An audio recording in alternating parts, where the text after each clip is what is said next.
Hello everyone, this is C A Payal Shrimal from panoramic education. हम लोग inter में audit का मैराथन कर रहे हैं और आज हमने जो चैप्टर चूज़ किया है, चैप्टर 8 ऑडिट रिपोर्ट, ये मोस्ट फंडामेंटल चैप्टर है। मतलब अगर आपको 700 सीरीज़ या इसमें ऑडिट की कंक्लूजन नहीं पता है तो बहुत सारे आंसर्स का कंक्लूजन अपन नहीं बना पाते। तो आज के इस वीडियो में बहुत ही फटाफट एंड बहुत ही मक्खन तरीके से हम ये पढ़ने वाले हैं कि कब ऑडिटर ने कौन से ओपिनियन पे पहुंचना चाहिए। वैसे तो आप देखोगे तो इस चैप्टर के 5 पार्ट है, कुछ मिसलेनियस टॉपिक्स भी इसके अंदर है। जॉइंट ऑडिट, कारो, ब्रांच ऑफिस एंड 143 का कंपनीज एक्ट। इसको मैं इसी प्लेलिस्ट में पार्ट 2 ऑफ दिस चैप्टर के तरीके से कवर कर दूंगी। पार्ट 1 पे तो पूरा फोकस हमारा 700 सीरीज ऑफ स्टैंडर्ड्स पर होगा, जिसमें हम ऑडिट के कंक्लूजन पे और रिपोर्टिंग पे पहुंचना सीखते हैं, जिसके लिए हमारे सिलेबस में 5 स्टैंडर्ड्स है। वैसे तो 6 होते हैं, लेकिन जो 800 सीरीज स्पेसिफिक टाइप की स्पेशल रिपोर्टिंग है या 720, वो इंटरमीडिएट में आपके सिलेबस में नहीं होता, वो सीए फाइनल लेवल पे आता है।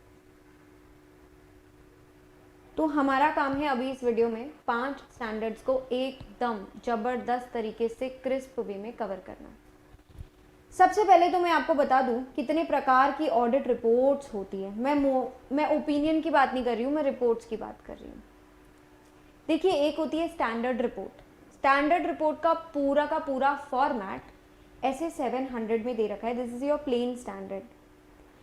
जब आप उस रिपोर्ट में एज इट इज जो कंटेंट दिया हुआ है उसको ले लेते हो और वो ही सेम पैटर्न में बनाते हो, कुछ नहीं छेड़ते, तो क्योंकि कुछ नहीं छेड़ते इसलिए उसे कहते हैं अनचेंज्ड या अनमॉडिफाइड ऑडिट रिपोर्ट। इसमें फॉर्मेट में कोई चेंज नहीं होता और ये जो फॉर्मेट ऑफ रिपोर्ट होता है ना, इसमें सबसे अच्छा या क्लीन ओपिनियन अपन ऑडिटर देना सीखता है। मान लेते हैं आपको कुछ भी बदलना है अबाउट योर ऑडिट रिपोर्ट, तो उसे कहते हैं मॉडिफिकेशन करना। मॉडिफिकेशन मतलब कुछ भी बदलना, इसीलिए उसे मॉडिफाइड रिपोर्ट कहते हैं। इसमें फॉर्मेट बदल जाता है। अब देखिए, फॉर्मेट बदलने के लिए आपके पास 2 स्टैंडर्ड्स हैं। एक ऐसे 705, इसमें भी मॉडिफाइड रिपोर्ट होती है, एंड 706, इससे भी रिपोर्ट मॉडिफाई हो जाती है। हालांकि 705 में आप ओपिनियन सड़ा देते हो, मतलब आप एक नेगेटिव या गंदी रिपोर्ट देते हो, तो everything about that will read in 705 कि क्वालिफाइड, एडवर्स और डिस्क्लेमर, ये 3 प्रकार की गंदी रिपोर्ट कब देते हैं। और जब अपने नॉर्मल ही रिपोर्ट रखते हैं लेकिन उसके अंदर में 2 एडिशनल पैराग्राफ्स ऐड करते हैं, जो कि नॉर्मली किसी भी ऑडिट रिपोर्ट का, जो मैं आपको कंटेंट दिखाऊंगी यहाँ पर, ये कंटेंट, ये जो 13 पॉइंट्स है, इसमें नॉर्मली ईएमपी पैरा और ओएमपी पैरा यानी एम्फेसिस ऑफ मैटर पैरा या अदर मैटर पैरा यूजुअली आपको हमेशा मिसिंग दिखेंगे। ये 700 में मिसिंग होते हैं और इनको अगर इंसर्ट करना होता है तो इनका स्टैंडर्ड 706 यूज करना पड़ता है। आइए देखते हैं 700 में रिपोर्ट कैसी दी जाती है, देन 705 में कैसे सड़ाते हैं, देन 701 की audit matter, 706 EMP OMP and 710 corresponding. इन सब के बारे में अभी हम देख लेते हैं। सबसे पहले तो मैं आपको फंडामेंटल्स क्लियर कर देती हूँ। देखिए, फंडामेंटल्स क्लियर करने में ऐसा है कि 2 प्रकार के ओपिनियन होते हैं। एक ओपिनियन जिसे अनमॉडिफाइड कहते हैं, 700 में जो क्लीन रिपोर्ट आपकी बनती है, it becomes your clean report. Clean report कब देते हैं? क्लीन रिपोर्ट तब देते हैं जब एफआरएफ यानी इंड एएस, एएस या शेड्यूल 3 जैसा आपने सोचा था कि एफएस होना चाहिए, बिल्कुल सभी मटेरियल रिस्पेक्ट्स में एफएस आपका वैसा का वैसा बन गया है। सो जब ऑडिटर कंक्लूड करता है कि एफएस मटेरियल रिस्पेक्ट्स में एफआरएफ जैसा बन गया और कोई मिसस्टेटमेंट नहीं है, कोई गलती नहीं है, अकाउंट, अमाउंट, प्रेजेंटेशन, डिस्क्लोजर सब जैसा होना चाहिए था वैसा ही है, तो अपन अच्छी रिपोर्ट देते हैं। ऐसे 700 की तरफ अपन चले जाएंगे। अच्छी रिपोर्ट कैसे देते हैं उसके लिए अपन ऐसे 700 पढ़ेंगे। Forming an opinion and reporting on FS.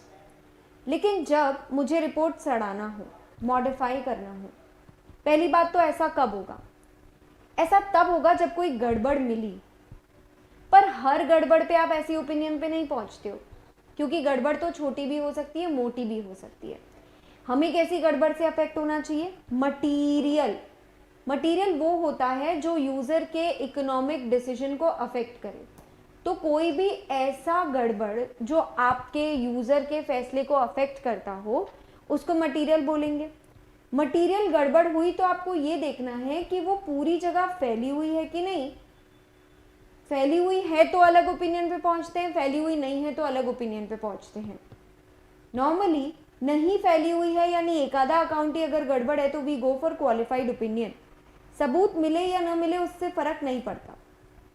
On the other hand अगर मैं परवेजिव की बात करूं तो मुझे सबूत अगर मिल गया कि पूरे फाइनेंशियल स्टेटमेंट्स में बहुत ज्यादा गड़बड़ है, फैली हुई गड़बड़ है, तो मैं सबसे नेगेटिव रिपोर्ट देती हूँ जिसे एडवर्स कहते हैं। और अगर मैं कितनी भी कोशिश कर लूँ पर मुझे सबूत ही नहीं मिल रहा, मैनेजमेंट मुझे दे ही नहीं रहा डॉक्यूमेंट, या डॉक्यूमेंट मिसिंग है, या मैं जिस डेटर से बात करने की कोशिश कर रही हूँ वो डेटर रिस्पॉन्ड ही नहीं कर रहा, किसी भी वे में अगर हमें ऐसा लग रहा है कि सबूत नहीं मिल पा रहा तो हम डिस्क्लेमर ऑफ ओपिनियन दे देते हैं। हाथ खड़े कर देना, हर हर महादेव, मतलब मेरे पास कोई ओपिनियन नहीं है। तो अभी तो ये बहुत बेसिक एक चार्ट आपको मैंने बता दिया, but how do we actually decide कि हम कौन सा ओपिनियन दें, अच्छा या बुरा। एकदम लेमैन टर्म्स में मैं आपको इसे एक्सप्लेन करने की कोशिश करती हूँ। ओपिनियन कैसे दें, कैसे डिसाइड करना है। सबसे पहले पूछिए कि क्या कोई गड़बड़ है क्या। Amount, presentation, classification, disclosure FS और एफआरएफ के मैच करते हैं कि नहीं। एफआरएफ बोले तो आपका इंड एएस या फिर एएस, क्योंकि अभी आप इंटर लेवल के लिए पढ़ रहे हो तो एएस बिकम्स योर एफआरएफ। तो एएस जैसा प्रेजेंट करने बोल रहा है और एफएस में आपने जैसा प्रेजेंट किया है, दोनों सेम है या दोनों में कुछ डिफरेंस है। अगर दोनों सेम है मतलब कोई डिफरेंस नहीं है, कोई मिसस्टेटमेंट नहीं है, तो चुपचाप क्लीन रिपोर्ट दे दो। देखिए या तो डिफरेंस है या तो हो सकता है आपको सबूत नहीं मिला। तो अगला सवाल पूछने की बारी आती है, क्या वो मटेरियल है। मटेरियल मतलब यूजर के इकोनॉमिक डिसीजन को अफेक्ट करेगा कि नहीं। देखिए 3000 का 2999 किसी ने लिख दिया तो 1 रुपये से हमें कोई फर्क नहीं पड़ता। तो गड़बड़ होते हुए भी ये गड़बड़ कैसी है, नॉन मटेरियल गड़बड़ है, इसलिए हमें इसे कोई भी रिपोर्टिंग नहीं करनी। अगेन हम इसमें अगर मटेरियल नहीं है तो 700 पे चले जाएंगे। पर अगर 3000 को 30,000 लिख दिया या 30,000 को 3000 लिख दिया तो इससे तो यूजर के इकोनॉमिक डिसीजन को बहुत फर्क पड़ेगा, क्योंकि ये मटेरियल अमाउंट है। तो मटीरियलिटी अगर है अमाउंट में तो आओ 705 पर सारी गंदी रिपोर्ट तो 705 में ही देते हैं। तो अब इन 3 गंदी रिपोर्ट्स में से कि क्वालिफाइड, एडवर्स या डिस्क्लेमर में मैं कौन सा दूं, उससे मेरा फैसला कैसे अफेक्ट होता है। तो 2 क्वेश्चंस पूछने हैं आपको खुद से। एक कि जो गड़बड़ है वो फैली हुई है क्या पूरे एफएस में, क्या वो पूरे एफएस को अफेक्ट करती है, मतलब एक आधे स्पेसिफिक एलिमेंट्स पे कन्फाइंड नहीं है, 3, 4, 5, 6, 7, 8 अलग अलग अकाउंट्स को गंदा करती है, हर एक में थोड़े थोड़े अमाउंट की गड़बड़ है, पूरा एफएस ही गड़बड़ है। या फिर अगर एक ही आइटम में गड़बड़ी है, यानी सिर्फ एक बैलेंस शीट आइटम गड़बड़ है पर वो एफएस का सब्सटैंशियल पोर्शन यानी 70-80% कवर करता है, तो वो भी परवेजिव कहलाएगा। कोई ऐसे डिस्क्लोजर की गड़बड़ है जो मोस्ट इंपॉर्टेंट डिस्क्लोजर्स हैं, तो भी हम उसे परवेजिव मानकर एडवर्स कर सकते हैं। देखिए अगर परवेजिव नहीं हुआ मतलब गड़बड़ है या गड़बड़ हो सकती है, तो बेटा फैली हुई नहीं है ना, आंख बंद करके हमेशा क्वालिफाइड दे देना, क्योंकि सबूत से फर्क नहीं पड़ता है मिला कि नहीं मिला, परवेजिवनेस से फर्क पड़ता है। सबूत मिला तो हम लोग इफेक्ट वर्ड यूज करते हैं, सबूत नहीं मिला तो पॉसिबल इफेक्ट वर्ड यूज करते हैं। अभी अपन 705 में देखेंगे। अब अगर SAAE है यानी सबूत मिल गया है हमें कि नहीं मिला है, अगला हम लोग ये क्वेश्चन पूछेंगे कि एक अकाउंट है जो बहुत बड़े अमाउंट का है, उसमें गड़बड़ है कि नहीं है मैं श्योर ही नहीं हो पा रही हूँ। तो भैया मोटा मोटी 80-90% अमाउंट ऑफ बैलेंस शीट का मैं श्योर नहीं हो पा रही हूँ, तो मैं क्या ओपिनियन दूँ। मैं हाथ खड़े करके बोल देती हूँ we do not present any opinion. इसमें पूरे एफएस में गड़बड़ हो सकती है, मुझे सबूत नहीं मिला है, तब मैं डिस्क्लेमर दे दूंगी। एडवर्स कब देते हैं, पूरे एफएस में गड़बड़ है भी और आपको सबूत मिल भी गया।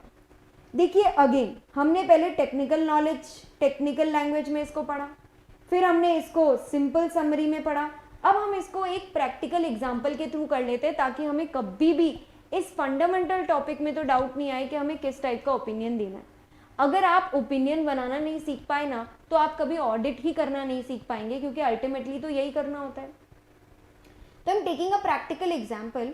एक बैलेंस शीट है जिसका टोटल 10 करोड़ है, तो मैंने मटीरियलिटी निकाल ली बाई चांस 10 करोड़ का 5% यानी 50 लाख रुपए। वैसे बैलेंस शीट टोटल पर मटीरियलिटी नहीं निकलती है, असेट पर, प्रॉफिट पर, टर्नओवर पर निकलती है, but for the sake of simplicity हमने 50 लाख की एक बार मटीरियलिटी अज्यूम कर ली। अब मैं आपको बताऊंगी परवेजिव कब होता है तो कब एडवर्स या डिस्क्लेमर देने का, और कब परवेजिव नहीं होता है तो चुपचाप क्वालिफाइड पे चले जाने का, सबूत मिले कि नहीं मिले फर्क ही नहीं पड़ता। मान लेते हैं कि अपनी बैलेंस शीट में प्लांट एंड मशीनरी 9 करोड़ की है, इन्वेस्टमेंट्स 20 लाख के, इन्वेंट्री 10 लाख की है, कैश 10 लाख का है और डेटर्स 60 लाख के हैं। अब मैं छोटी छोटी गड़बड़ आपको गिनाना शुरू करती हूँ। सपोज बेटा आपका इन्वेंट्री गड़बड़ है, आपका कैश गड़बड़ है, आपके इन्वेस्टमेंट्स भी गड़बड़ है, पर अगर आप इनकी तीनों की गिनोगे ना मिस स्टेटमेंट्स 20, 30 और 40, ये 40 लाख किसी भी हालत में 50 लाख से तो कम है, तो भले ही ये मिसस्टेटेड होंगे, लेकिन क्योंकि ये मटीरियली मिसस्टेटेड नहीं है, इसलिए अभी भी हम ऐसे 700 के हिसाब से इसको नॉट मटीरियल मानकर अच्छी रिपोर्ट दे सकते हैं, छोटी मोटी गड़बड़ जाने दे सकते हैं। मतलब मैं ऐसा मान रही हूँ थोड़ी बहुत गड़बड़ इसमें, थोड़ी बहुत इसमें, थोड़ी बहुत इसमें है। लेकिन अगर मान लेते हैं अकेला डेटर आपका गड़बड़ वाला है, बेटा एक चीज सोच के बताना कि क्या 10 करोड़ में 60 लाख एक बहुत पूरा एफएस कवर कर लेने वाला अमाउंट है क्या? बिल्कुल नहीं है। 10 करोड़ में से 9 करोड़ बिल्कुल सब्सटैंशियल है क्योंकि वो 90% होता है, लेकिन 10 करोड़ में से 60 लाख मटीरियल जरूर है क्योंकि मटीरियलिटी तो 50 लाख थी। अब 50 लाख में अगर 60 लाख की गड़बड़ हो गई है तो आप इसे मिस स्टेटमेंट मानोगे, आप इसे मिस स्टेटमेंट मानोगे, मटीरियल मानोगे, लेकिन फैला हुआ नहीं मानोगे। तो सबूत मिले या ना मिले आपको डेटर्स के रिलेटेड, हमेशा आंसर क्वालिफाइड आएगा। अब मान लेते हैं कि अगर मैं बैलेंस शीट में से 9 करोड़ के प्लांट एंड मशीनरी की बात करती, तो देखिए है तो ये एक ही आइटम, तो वैसे तो एक आइटम कभी परवेजिव नहीं होता, लेकिन ये एक ऐसा आइटम है जो मेरी बैलेंस शीट का 90% है।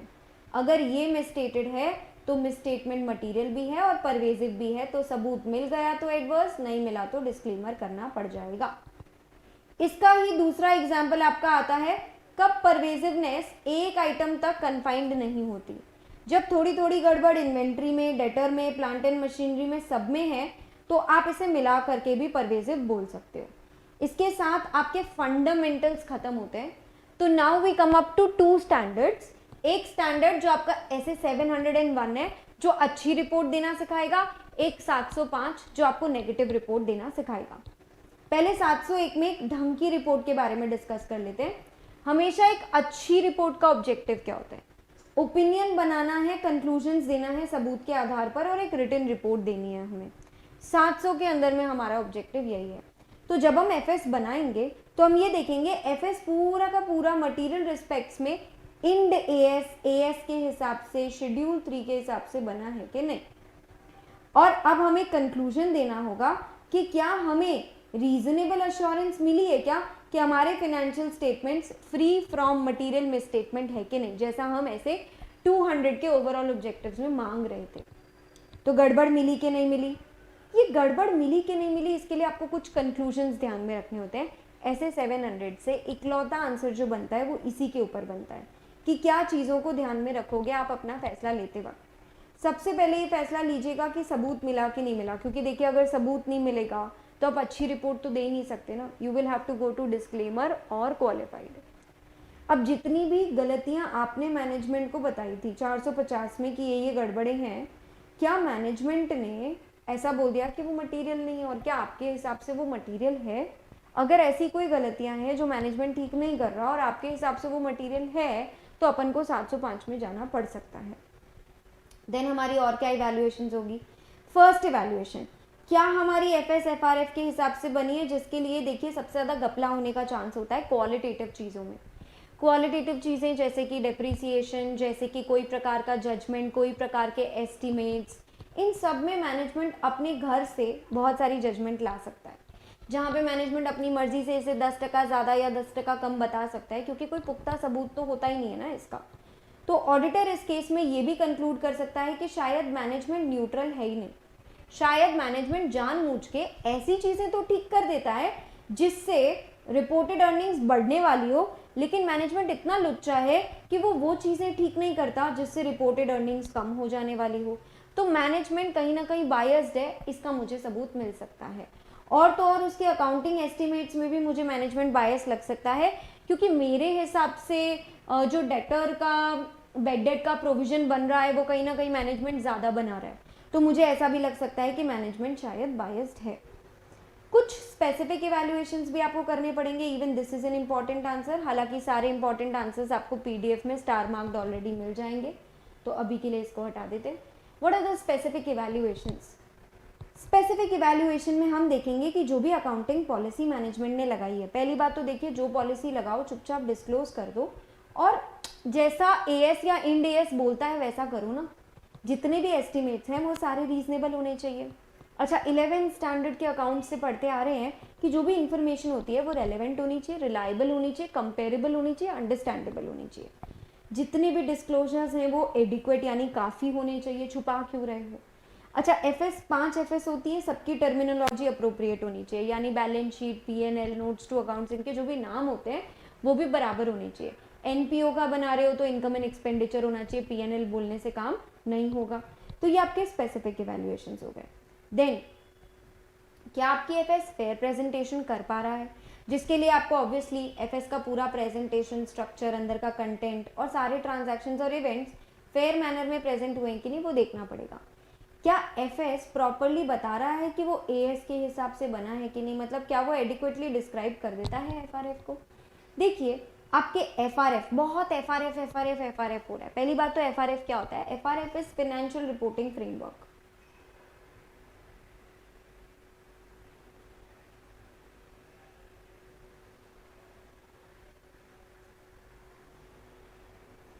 This financial reporting framework is in itself an example, or in itself rules and regulations of how your financial statements should look. जब आप ये सारे लोगों के लिए बनाते हो तो ये जनरल पर्पस बन जाता है, ये कॉमन फाइनेंशियल इंफॉर्मेशन नीड्स पूरी करता है, common wide range of users की। जब आप इसे केवल स्पेसिफिक यूजर के लिए बनाते हैं तो ये एक स्पेशल पर्पस को ही सर्व करता है। उसके लिए मतलब जैसे मैंने किसी के साथ एक डील फाइनल करी या मैंने बैंक से लोन लिया, तो मैंने बैंक को ही दिखाने के लिए केवल एफएस बनाए हैं। उसके लिए तो 800 सीरीज होता है जो आपके सिलेबस में ही नहीं है। तो आपको ये स्पेशल पर्पस फ्रेमवर्क पे तो ध्यान ही नहीं देना, आपको तो जनरल पर्पस की बात करनी है। वाइड रेंज ऑफ यूजर्स में भी ना 2 प्रकार का प्रेजेंटेशन होता है। हम लोग कौन सा यूज करते हैं? हमारा एएस फेयर प्रेजेंटेशन में आता है।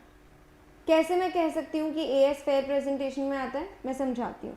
देखिए, फेयर प्रेजेंटेशन बदले में कंप्लायंस। कंप्लायंस वाला कहता है चुपचाप तुम लोग है ना, जो हमने रूल्स लिख के दिए हैं ना उसको पालन कर लो, कोई नीचे वाले एक्सेप्शंस तुमको मिलेंगे नहीं। जबकि फेयर प्रेजेंटेशंस क्या बोलता है कि तुम पालन तो करो जैसा मैंने एएस में लिखा है उसका, पर मैनेजमेंट को अगर ज़रूरी लगे तो कहीं कहीं पे तुम एक्स्ट्रा डिस्क्लोजर्स दे सकते हो, कहीं कहीं पे तुम एफआरएफ से छुट्टी भी पा सकते हो, डिपार्चर भी कर सकते हो। पर ये डिपार्चर बड़े रेयर सर्कमस्टांस में करना, और तभी करना जब तुम्हें लग रहा है ऐसा करने से फेयर प्रेजेंटेशन होगी। तो ये था आपका general purpose framework, special purpose framework और फेयर प्रेजेंटेशन। इसके साथ अपन ने 700 में सारी डिटेल्स कर ली है। अब 700 में बच जाता है सिर्फ इसका छोटू सा फॉर्मेट। 700 में ना एलिमेंट्स ऑफ राइटिंग पे आ जाओ। अपनी जो ऑडिट रिपोर्ट होती है वो पूरी राइटिंग में होनी चाहिए और उसके एलिमेंट्स होते हैं। मतलब ऐसे 700 के हिसाब से एक रिपोर्ट बनती है, कानून आपको अलग रिपोर्ट बता सकता है। से फॉर एग्जाम्पल कंपनीज एक्ट भी अपने पीछे एक ऑडिट रिपोर्ट का फॉर्मेट दे सकता था, कोई भी एक्ट दे सकता है। या फिर एक थर्ड तरीके की भी बन सकती है, standards and international standards on auditing ने जैसी रिपोर्ट दी है। तो 3 प्रकार से आपकी ऑडिट रिपोर्ट का फॉर्मेट आ सकता है।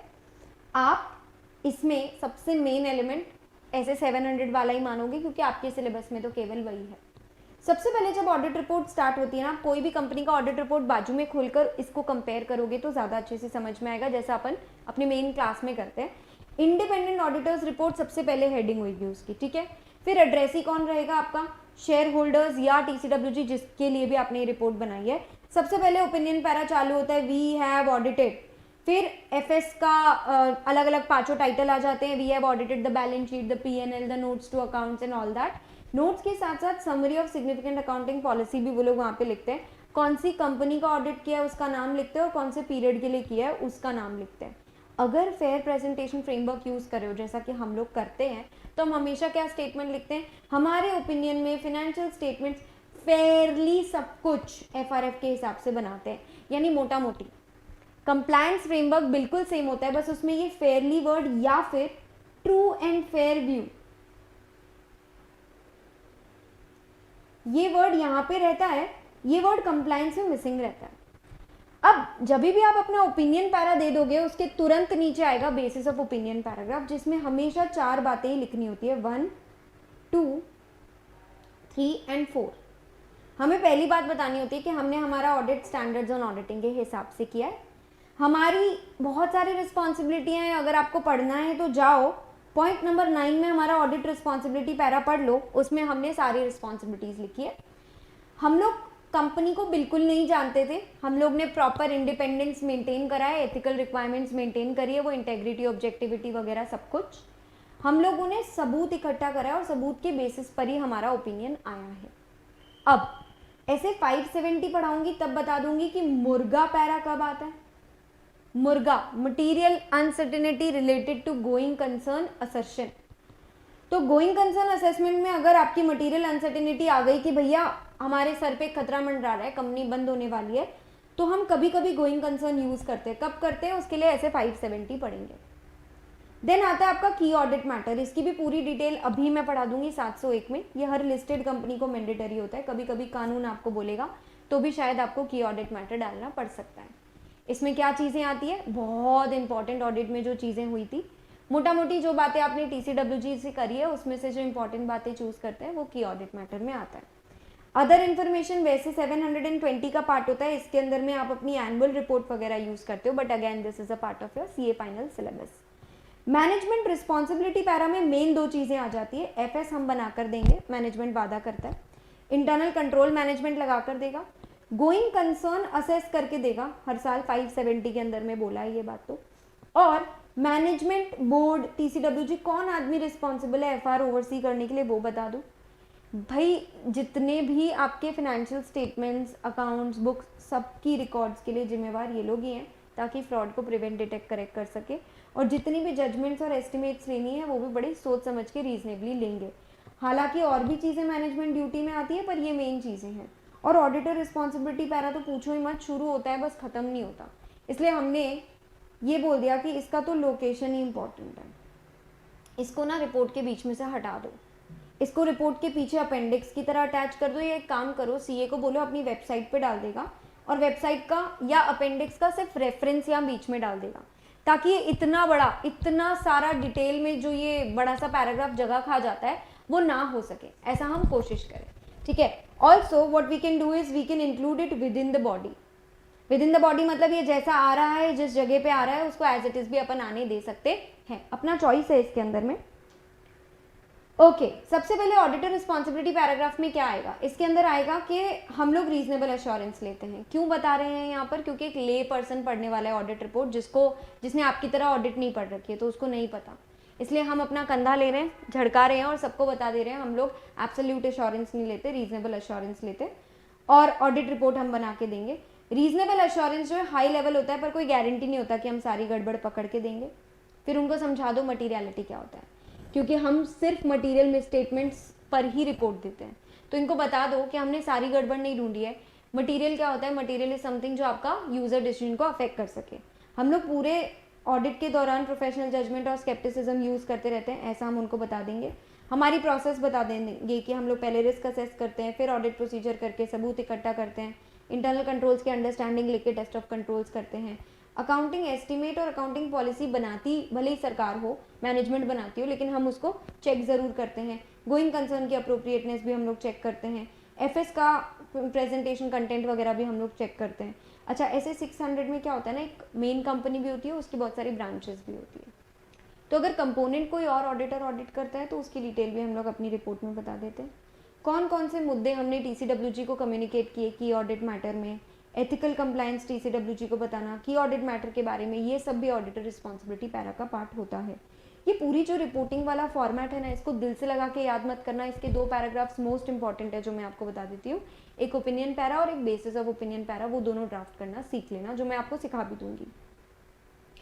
अदर रिपोर्टिंग रिस्पॉन्सिबिलिटी में आपको और भी चीज़ें बतानी है, डिफरेंशिएट करके इसकी हेडिंग डाल देना, कारो 2020 और 143.3 जो इसका पार्ट बनता है चैप्टर का, वो दोनों की रिपोर्टिंग जो अपन ने स्टार्टिंग में देखी थी ना, ये कारो 2020 और 143, ये दोनों अदर रिपोर्टिंग रिस्पॉन्सिबिलिटीज का पार्ट बन जाते हैं रिपोर्ट के अंदर। लास्ट में साइन वाली जगह पे पार्टनर का नाम, फर्म का नाम, MRN, FRN, UDIN नया कॉन्सेप्ट इंसर्ट हुआ है। UDIN से चलते क्या होता है ना कि कोई भी जो CA बना हुआ है ना, वो पोर्टल से एक नंबर जनरेट करता है, वो नंबर ऐड करता है, तब जाके रिपोर्ट कंप्लीट होती है। इससे कोई भी नॉन चार्टर्ड अकाउंटेंट कोई भी रिपोर्ट बना के दे नहीं पाएगा, इसीलिए 1 Feb 2019 से इसको मैंडेटरी कर दिया for all sorts of engagements. फिर आप अपना सिटी का नाम बता दोगे, और जब तक सबूत नहीं मिल जाता please don't date your audit report. इसके साथ आपका ऐसे 700 पूरा कंप्लीट होता है। 705 में भी फंडामेंटल्स तो मैंने पूरे करा ही दिए आपको। अच्छा, लॉज एंड रेगुलेशंस वाली ऑडिट रिपोर्ट में स्टैंडर्ड्स फॉलो हुए हैं ऐसा तभी बोलना जब ये जो अभी लिस्ट में मिनिमम एलिमेंट्स दे रखे थे ना 12-13, वो सब लॉ में भी होंगे, तभी आप बोलना कि मैंने ऐसे इसके हिसाब से ऑडिट किया, वरना ऐसे का नाम मत रेफर करना। ओके, अब आ जाते हैं अपन 705 पे। 705 की ये वाली रिपोर्ट एक बार वापस देख लो कैसे दी जाती है। जब गड़बड़ है और फैली हुई गड़बड़ है और सबूत भी मिल गया तो सबसे गंदी रिपोर्ट देके एडवर्स दे देना। जब गड़बड़ है, मटेरियल तो होगी ही ऑब्वियसली, पर हो भी सकती है, नहीं भी हो सकती, मुझे सबूत नहीं मिला।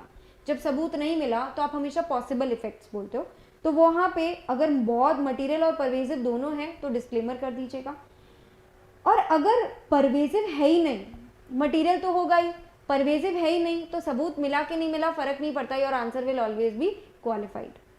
ठीक है, तो ये हो गया मॉडिफिकेशन कब देना होता है उसका एग्जाम्पल और उसके बारे में सब कुछ। अब आ जाते हैं 705 पे, modifications to the opinion in independent auditors report. हमारा यहाँ ऑब्जेक्टिव है कि हम कब मॉडिफाइड ओपिनियन दें, जब ऑडिटर को लग रहा है कि ऑडिट एविडेंस मिल गया है, एफएस में गड़बड़ है, या फिर ऑडिटर सबूत ही इकट्ठा नहीं कर पाया, तो फिर देखो दोनों ही केसेस में उसे रिपोर्ट तो सड़ानी पड़ेगी। रिपोर्ट सड़ाते वक्त वो किन बातों का ध्यान देता है, एक सबूत, दूसरा कितना फैला हुआ है, क्योंकि परवेजिवनेस नहीं होगा तो हमेशा क्वालिफाइड पे आ जाओगे, और अगर परवेजिवनेस हुआ तो एडवर्स या डिस्क्लेमर दोनों में से एक पे जाओगे। तो अब टेक्सचुअल लैंग्वेज की अगर मैं बात करूँ तो मैं इन तीनों का डिफरेंस एक टेबुलर फॉर्म में आपको करवा रही हूँ, जिससे आपका पूरा स्टैंडर्ड भी हो जाएगा।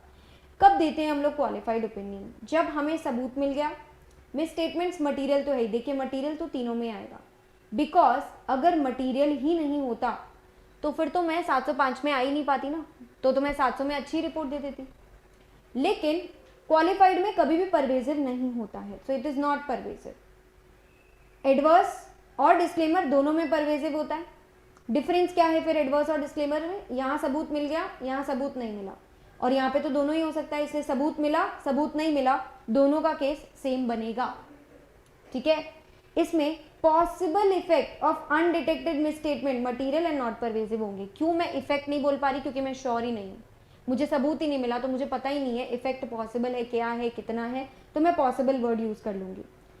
अब इनके फॉर्म और कंटेंट की अगर मैं बात करूं तो क्या डिफरेंस आ जाता है, वो डिफरेंस यहाँ पे टेबल के फॉर्म में भी देख सकते हैं आप, और नीचे मैंने रिपोर्ट्स के कुछ आपके जो ऐसे 700 के अंदर में जो रिपोर्ट्स होती है उसके कुछ एलिमेंट्स जो हम पूरी रिपोर्ट्स देखते हैं उसका एक स्क्रीनशॉट सिर्फ आपके रिवीजन नोट्स में डाल दिया है। Report on audit of FS में ओपिनियन पैराग्राफ, ओपिनियन पैराग्राफ में जैसे आप देखते हैं we have audited, standalone, balance sheet, PNL, सारे जितने भी आपके टाइटल्स हैं उनका नाम आ जाएगा, समरी आ जाएगी। फिर ऐसा रहेगा हमारे ओपिनियन में जो भी हमें इन्फॉर्मेशन मिली है ट्रू एंड फेयर व्यू देते हैं। अब बेसिस ऑफ ओपिनियन पैराग्राफ में 4 चीजें मैंने आपको बताई थी कि हम लोग स्टैंडर्ड्स के हिसाब से ऑडिट करते हैं, ऑडिटर रिस्पॉन्सिबिलिटी पैरा, हम लोगों ने एथिक्स का कंप्लायंस किया, एंड चौथा हमें जो सबूत मिला है वो सफिशिएंट अप्रोप्रिएट है। ये 4 बातें एक नॉर्मल रिपोर्ट में होती है। तो अब जब ये रिपोर्ट क्वालिफाई हो जाएगी तो इसमें क्या चेंजेस आएंगे, देखिए सबसे पहला चेंज, हेडिंग चेंज हो गई दोनों की, qualified and bases of qualified. जिस भी जगह आपके पास में ऑप्शन था लिखने का वो सब जगह पे क्वालिफाइड आ जाएगा, ओपिनियन के पहले क्वालिफाइड वर्ड ऐड हो जाएगा सब जगह।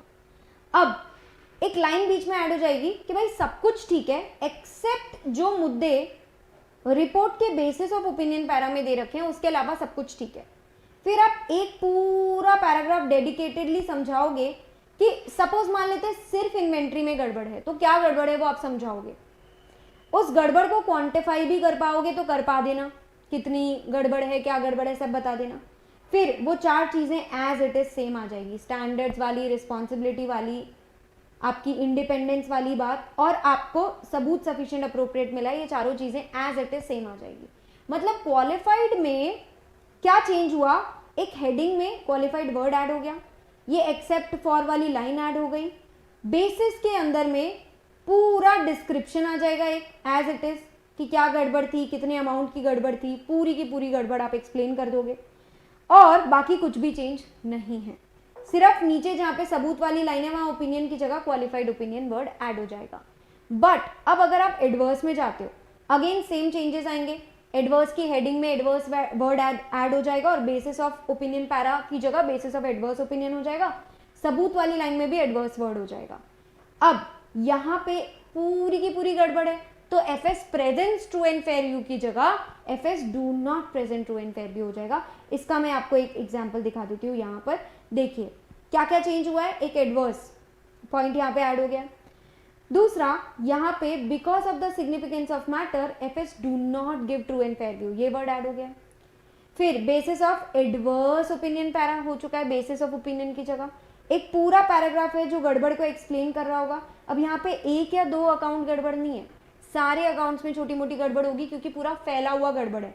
एक्चुअली हुआ क्या, ये लोग एक सब्सिडियरी ही कंसोलिडेट करना भूल गए तो पूरे एफएस में कुछ ना कुछ अमाउंट गड़बड़ है। फिर बाकी चारों पॉइंट एकदम सेम आएंगे। हमने स्टैंडर्ड्स के हिसाब से ऑडिट किया है, रिस्पॉन्सिबिलिटी पैरा आ गया ऑडिटर रिस्पॉन्सिबिलिटी वाला, फिर हम इंडिपेंडेंट है ये वाली लाइन भी आ गई, और लास्ट में हमें सफिशिएंट अप्रोप्रिएट ऑडिट एविडेंस मिला है ये भी लाइन आ गई। चेंज क्या हुआ है, adverse opinion, adverse word add हो गया। लेकिन सबसे ज़्यादा चेंज होती है रिपोर्ट जब आप कोई ओपिनियन एक्सप्रेस करने को तैयार ही नहीं होते हो। That kind of a report is called a disclaimer report. Disclaimer report क्या होता है, इसमें आपको सबूत ही नहीं मिल रही, you are unable to obtain any evidence.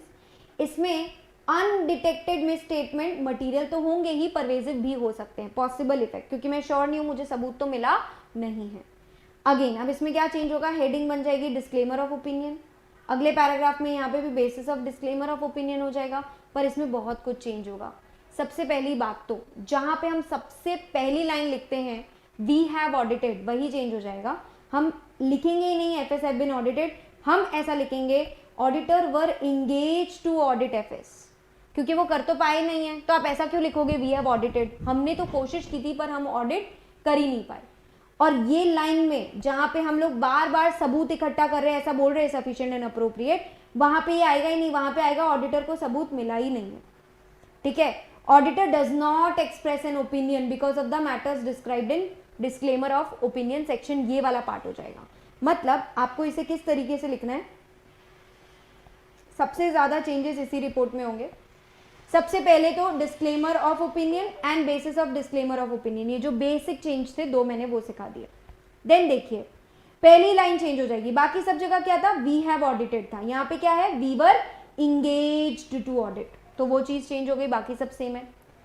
यहाँ पर क्या था इन आवर ओपिनियन, यहाँ पे तो हम ओपिनियन ही नहीं दे रहे तो हमने लिख दिया we do not express an opinion because of the significance of the matter, जो डिस्क्लेमर के बेसिस वाले पैराग्राफ में दे रखा है, हमें तो सबूत मिला ही नहीं है। तो बेसिस ऑफ डिस्क्लेमर पैराग्राफ में जबरदस्त चेंज है। अगर आप देखोगे बाकी सब जगह रीजन एक्सप्लेन करने के बाद ये लोग वो 4 पॉइंट एज इट इज डालते हैं, स्टैंडर्ड्स, रिस्पॉन्सिबिलिटी, इंडिपेंडेंस और सफिशिएंट अप्रोप्रिएट ऑडिट एविडेंस वाला। यहां पे चारों में से एक भी पॉइंट नहीं आएगा। यहां पे in fact basis of disclaimer para के अंदर सिर्फ रीजन आएगा एंड दैट्स इट, बाकी चारों बात हमने यहां से हटा दी। और जो इतना बड़ा आपने मेरे साथ ऑडिटर रिस्पॉन्सिबिलिटी पैराग्राफ लिखना सीखा था, ये पूरा पैराग्राफ 1.5 पेज का मिसिंग होता है इस रिपोर्ट के अंदर में। क्यों करूं मैं इतनी तारीफ कि ऑडिटर ये काम करता है, वो काम करता है, ऐसा करता है, वैसा करता है, जब मुझसे एक बेसिक सी ओपिनियन भी नहीं दी गई, तो ऑडिटर रिस्पॉन्सिबिलिटी पैरा को पूरी तरीके से गायब कर देते हैं ये लोग, और ऑडिटर रिस्पॉन्सिबिलिटी पैरा के अंदर में वो 4 में से 3 बातें यहाँ पे पटक देते हैं। कौन सी 4 बातें यहाँ पे थी? स्टैंडर्ड्स, ऑडिटर रिस्पॉन्सिबिलिटी, इंडिपेंडेंस और सबूत। अब देखिए ऑडिटर रिस्पॉन्सिबिलिटी पैरा तो ये खुद है, इसीलिए सेकंड पॉइंट इसमें मिसिंग होता है। फर्स्ट, थर्ड और फोर्थ पॉइंट यहाँ पे मौजूद होगा। स्टैंडर्ड्स ऑन ऑडिटिंग, हम लोगों ने सबूत इकट्ठा करने की कोशिश की थी पर हम कर नहीं पाए थे, एंड कोड ऑफ एथिक्स से हम लोग इंडिपेंडेंट है। तो ये 3 बातें ऑडिटर रिस्पॉन्सिबिलिटी पैरा में आएगी, बाकी सब चेंज हो जाएगी, जिसको मैंने यहाँ पे शॉर्टकट में बता दिया है कि ऑडिटर रिस्पॉन्सिबिलिटी सेक्शन में 3 बातें आ जाएगी और बाकी सब यहाँ से हट जाएगा, ये सारी चीजें यहाँ से डिलीट हो जाएगी। बेसिस ऑफ डिस्क्लेमर पैरा के अंदर में सिर्फ और सिर्फ डिस्क्रिप्शन आएगा। तो अब मैं आपको बता देती हूँ जो गड़बड़ है, डिस्क्रिप्शन जो मॉडिफिकेशन है उसको जब अपन डिस्क्राइब करते हैं, एक पूरा पैराग्राफ आपने देखा, एक जगह इन्वेंट्री गड़बड़ थी, एक जगह ये लोग एक सब्सिडरी कंसोलिडेट करना भूल गए, एक जगह मैनेजमेंट इनको इन्फॉर्मेशन नहीं दे रहा होगा, जो भी गड़बड़ है अगर वो अमाउंट में है तो पहले डिस्क्राइब करो क्या गड़बड़ है, फिर अमाउंट बताओ कितने की गड़बड़ है, और अगर अमाउंट नहीं बता सकते तो ये बात बताओ कि अमाउंट गिनने में नहीं आ रही है। अगर कोई डिस्क्लोजर मिसिंग है तो तुम देकर बता दो वो डिस्क्लोजर। नॉन डिस्क्लोजर में प्लीज पूरा नेचर बताओ। अगर डिस्क्लोजर किया है पर गलत किया है तो क्या गलत किया है वो बताओगे। अगर डिस्क्लोजर किया ही नहीं है तो तुम कर दो डिस्क्लोजर, और अगर सबूत इकट्ठा नहीं कर पा रहे तो क्यों नहीं कर पा रहे उसका रीजन आप समझाओगे। तो मॉडिफिकेशन के अंदर क्या क्या एक्सप्लेन करना है वो बता दिया। मतलब वो जो एक पैराग्राफ है उसकी ड्राफ्टिंग आप इन 3 एग्जाम्पल से सीख सकते हो। यहाँ पे क्वालिफाइड की ड्राफ्टिंग रहेगी इस पैराग्राफ के अंदर, यहाँ पे एडवर्स की ड्राफ्टिंग है, यहाँ पे डिस्क्लेमर की ड्राफ्टिंग है। तो इन 3 पैराग्राफ से आप सीख जाओगे ये पूरा टॉपिक, ठीक है।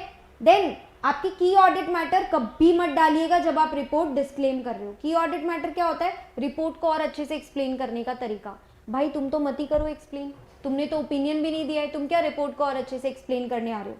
तो जब हम लोग डिस्क्लेमर देते हैं तब की ऑडिट मैटर रिपोर्ट में नहीं आता है, ये यहाँ पर भी बता दिया। जब की ऑडिट मैटर 701 का भी देखेंगे वहां पर वापस बता दूंगी। मान लेते हैं आपने एंगेजमेंट एक्सेप्ट किया और उसके बाद मैनेजमेंट ने आप पे रोक टोक लगा दी, तो आप एक बार कोशिश करना उनको रिक्वेस्ट करने की कि भाई गड़बड़ हटा दो, हमें तो पूरा काम करने दो। मैनेजमेंट अगर मना करता है तो आपके पास मैनेजमेंट की चापली करने के लिए TCWG है। आप कोशिश भी करेंगे कोई ऑल्टरनेटिव ऑडिट प्रोसीजर करना पॉसिबल हो पा रहा है क्या, वो करने की कोशिश करिए। अगर आप उससे भी सबूत इकट्ठा नहीं कर पा रहे हैं तो फाइनली आप इफेक्ट्स समझने की कोशिश करें कि सबूत तो मिल नहीं रहा है। अगर मटेरियल और परवेजिव दोनों होगा तो पहले तो ऑडिट छोड़ने की सोचो, नहीं छोड़ पा रहे हो तो रिपोर्ट सड़ा के हाथ खड़े करके we don't have an opinion बोल देना। अगर मटेरियल है लेकिन परवेजिव नहीं है तो अभी तक तो क्वालिफाई करके काम चल जाएगा ना, कि बाकी सब कुछ ठीक है, बस ये एक आइटम, ये एक इन्वेंट्री, ये एक डेटर है जिसका मुझे सबूत नहीं मिल रहा है। इसके साथ आपका 705 यहाँ पे होता है फिनिश। 705 के तुरंत बाद में आ जाता है एक बार 706 लेते हैं अपन, क्योंकि मॉडिफिकेशन के साथ मॉडिफिकेशन खत्म कर देते हैं। तो 2 पैराग्राफ्स है इस 706 के अंदर, एक है एम्फेसिस ऑफ मैटर पैरा, एक है अदर मैटर पैरा। देखिए दोनों में यूजर का अटेंशन ड्रॉ किया जा रहा है किसी इंपॉर्टेंट बात पर। जब वो बात एफएस के अंदर दे रखी हो किसी नोट में तो उसे आप EMP पैरा में ही डालोगे, क्योंकि this is only and only about financial statements. अगर आपको लग रहा है कोई ऐसी बात है जो एफएस में या तो अमाउंट दे रखा है या तो नोट्स में डिस्क्लोजर दे रखा है, which is very fundamental to users understanding FS, तो आप उसको EMP पैरा में बता दोगे।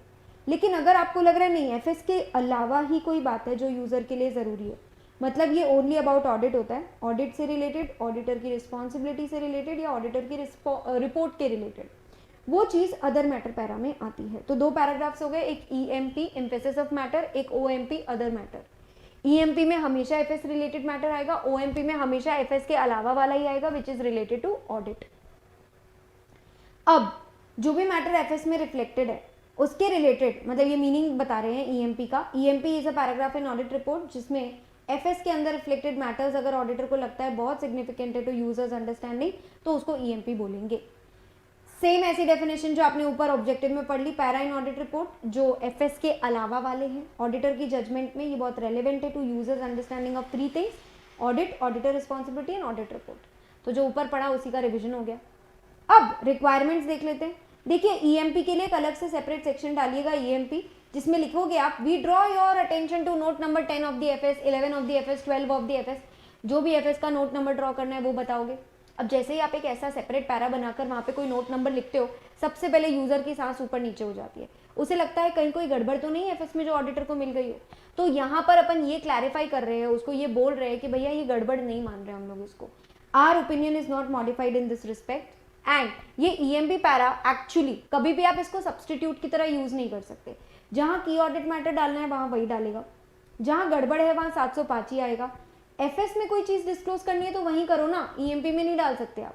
और 570 में अगर गोइंग कंसर्न खत्म हो गया और उसके लिए आपको मुर्ग पैरा डालना है, आपको मुर्गा डालना है, material uncertainty related to going concern assessment करना है, तो उस केस में आपको इधर नहीं आना चाहिए। तो ईएमपी कब डालते हैं? 4 केसेस में डालते हैं। वेरी इंपॉर्टेंट आंसर, जब किसी एक्सेप्शनल लिटिगेशन, कोई केस चल रहा है, आपको उसका आउटकम नहीं पता था, future outcome related to that, कोई सब्सिक्वेंट इवेंट हो गया है और आपको अचानक से मैनेजमेंट ने उसको नोट्स में दिखाया है, तो आप भी वो नोट नंबर यहाँ पे दिखा सकते हो। कोई अचानक से बाढ़ आ गई थी, कैटास्ट्रॉफी हो गई थी, आग वाग लग गई थी और बहुत कुछ नुकसान हुआ है, तो उसका भी नोट नंबर मैनेजमेंट ने जहाँ पे बताया आप यूजर को बता रहे हो।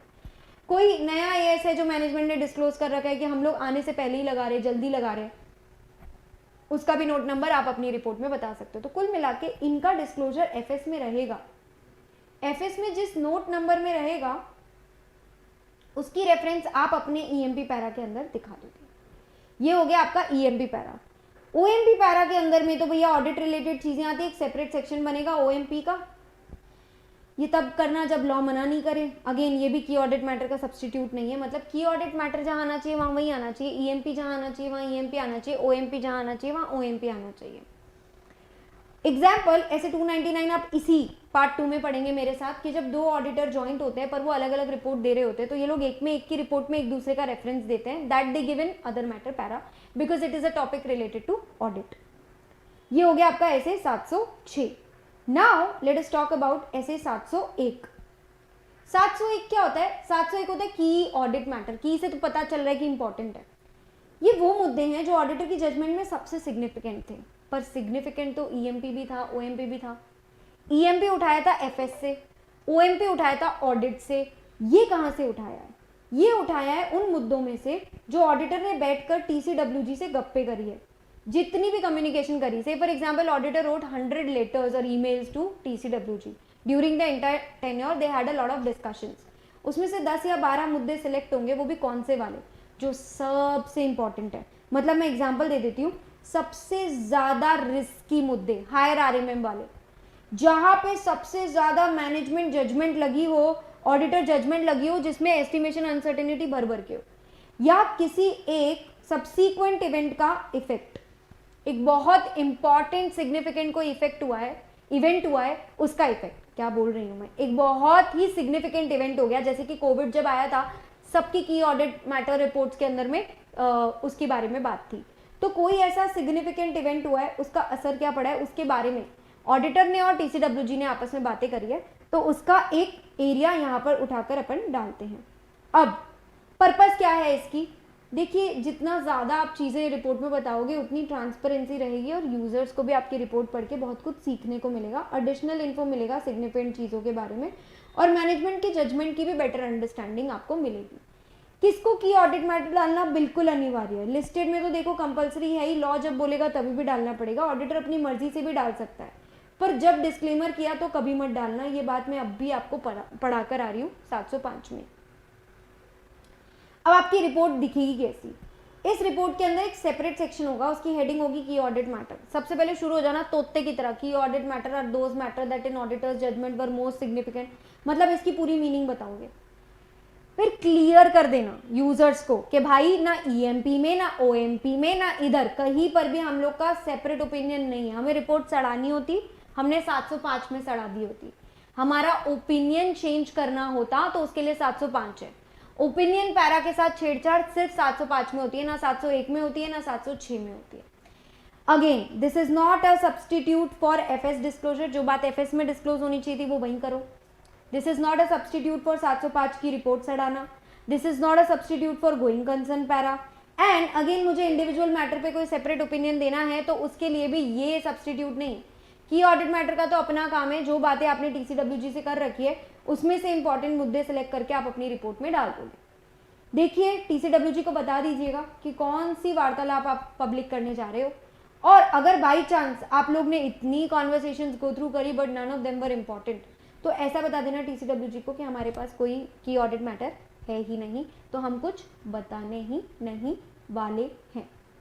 इसके साथ आपका कंप्लीट हो जाता है 701 भी।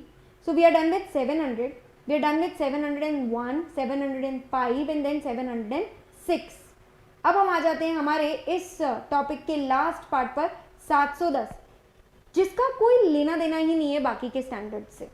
मतलब 700 की सीरीज में रिपोर्टिंग के रिलेटेड है बाकी सारे, कम से कम एटलीस्ट ऑडिट रिपोर्ट का पार्ट बनते हैं।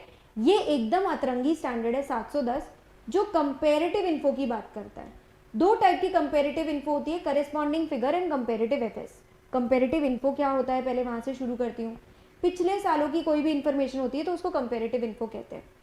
पिछले साल का अमाउंट या पिछले साल के डिस्क्लोजर्स, एक से ज़्यादा पीरियड के, यानी 2 साल, 3 साल, 5 साल, पिछले साल का जो भी डेटा होगा उसको आप कंपेरेटिव इन्फो बोलोगे। इसके दो टाइप्स होते हैं, एक करेस्पॉन्डिंग फिगर, एक कंपेरेटिव एफएस। बहुत आसान तरीका बताती हूँ।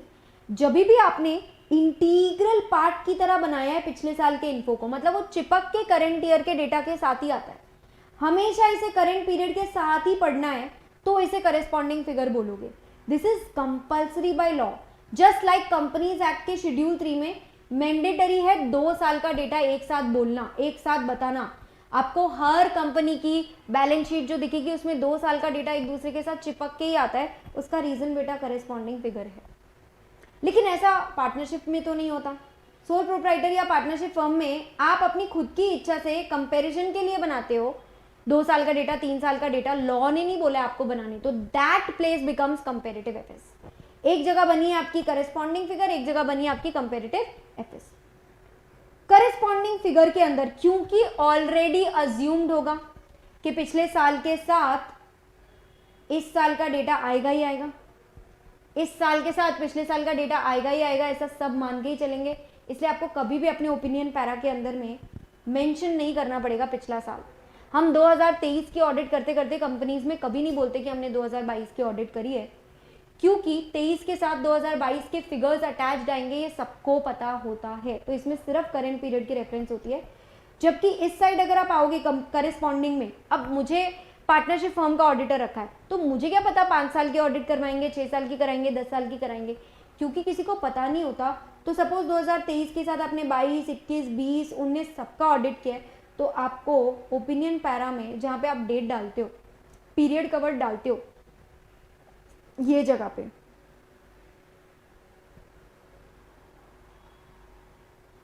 स्पेसिफाई पीरियड ओपिनियन पैरा में, वहां पे आपको for comparative FS each and every period को अलग से रेफर करना पड़ेगा।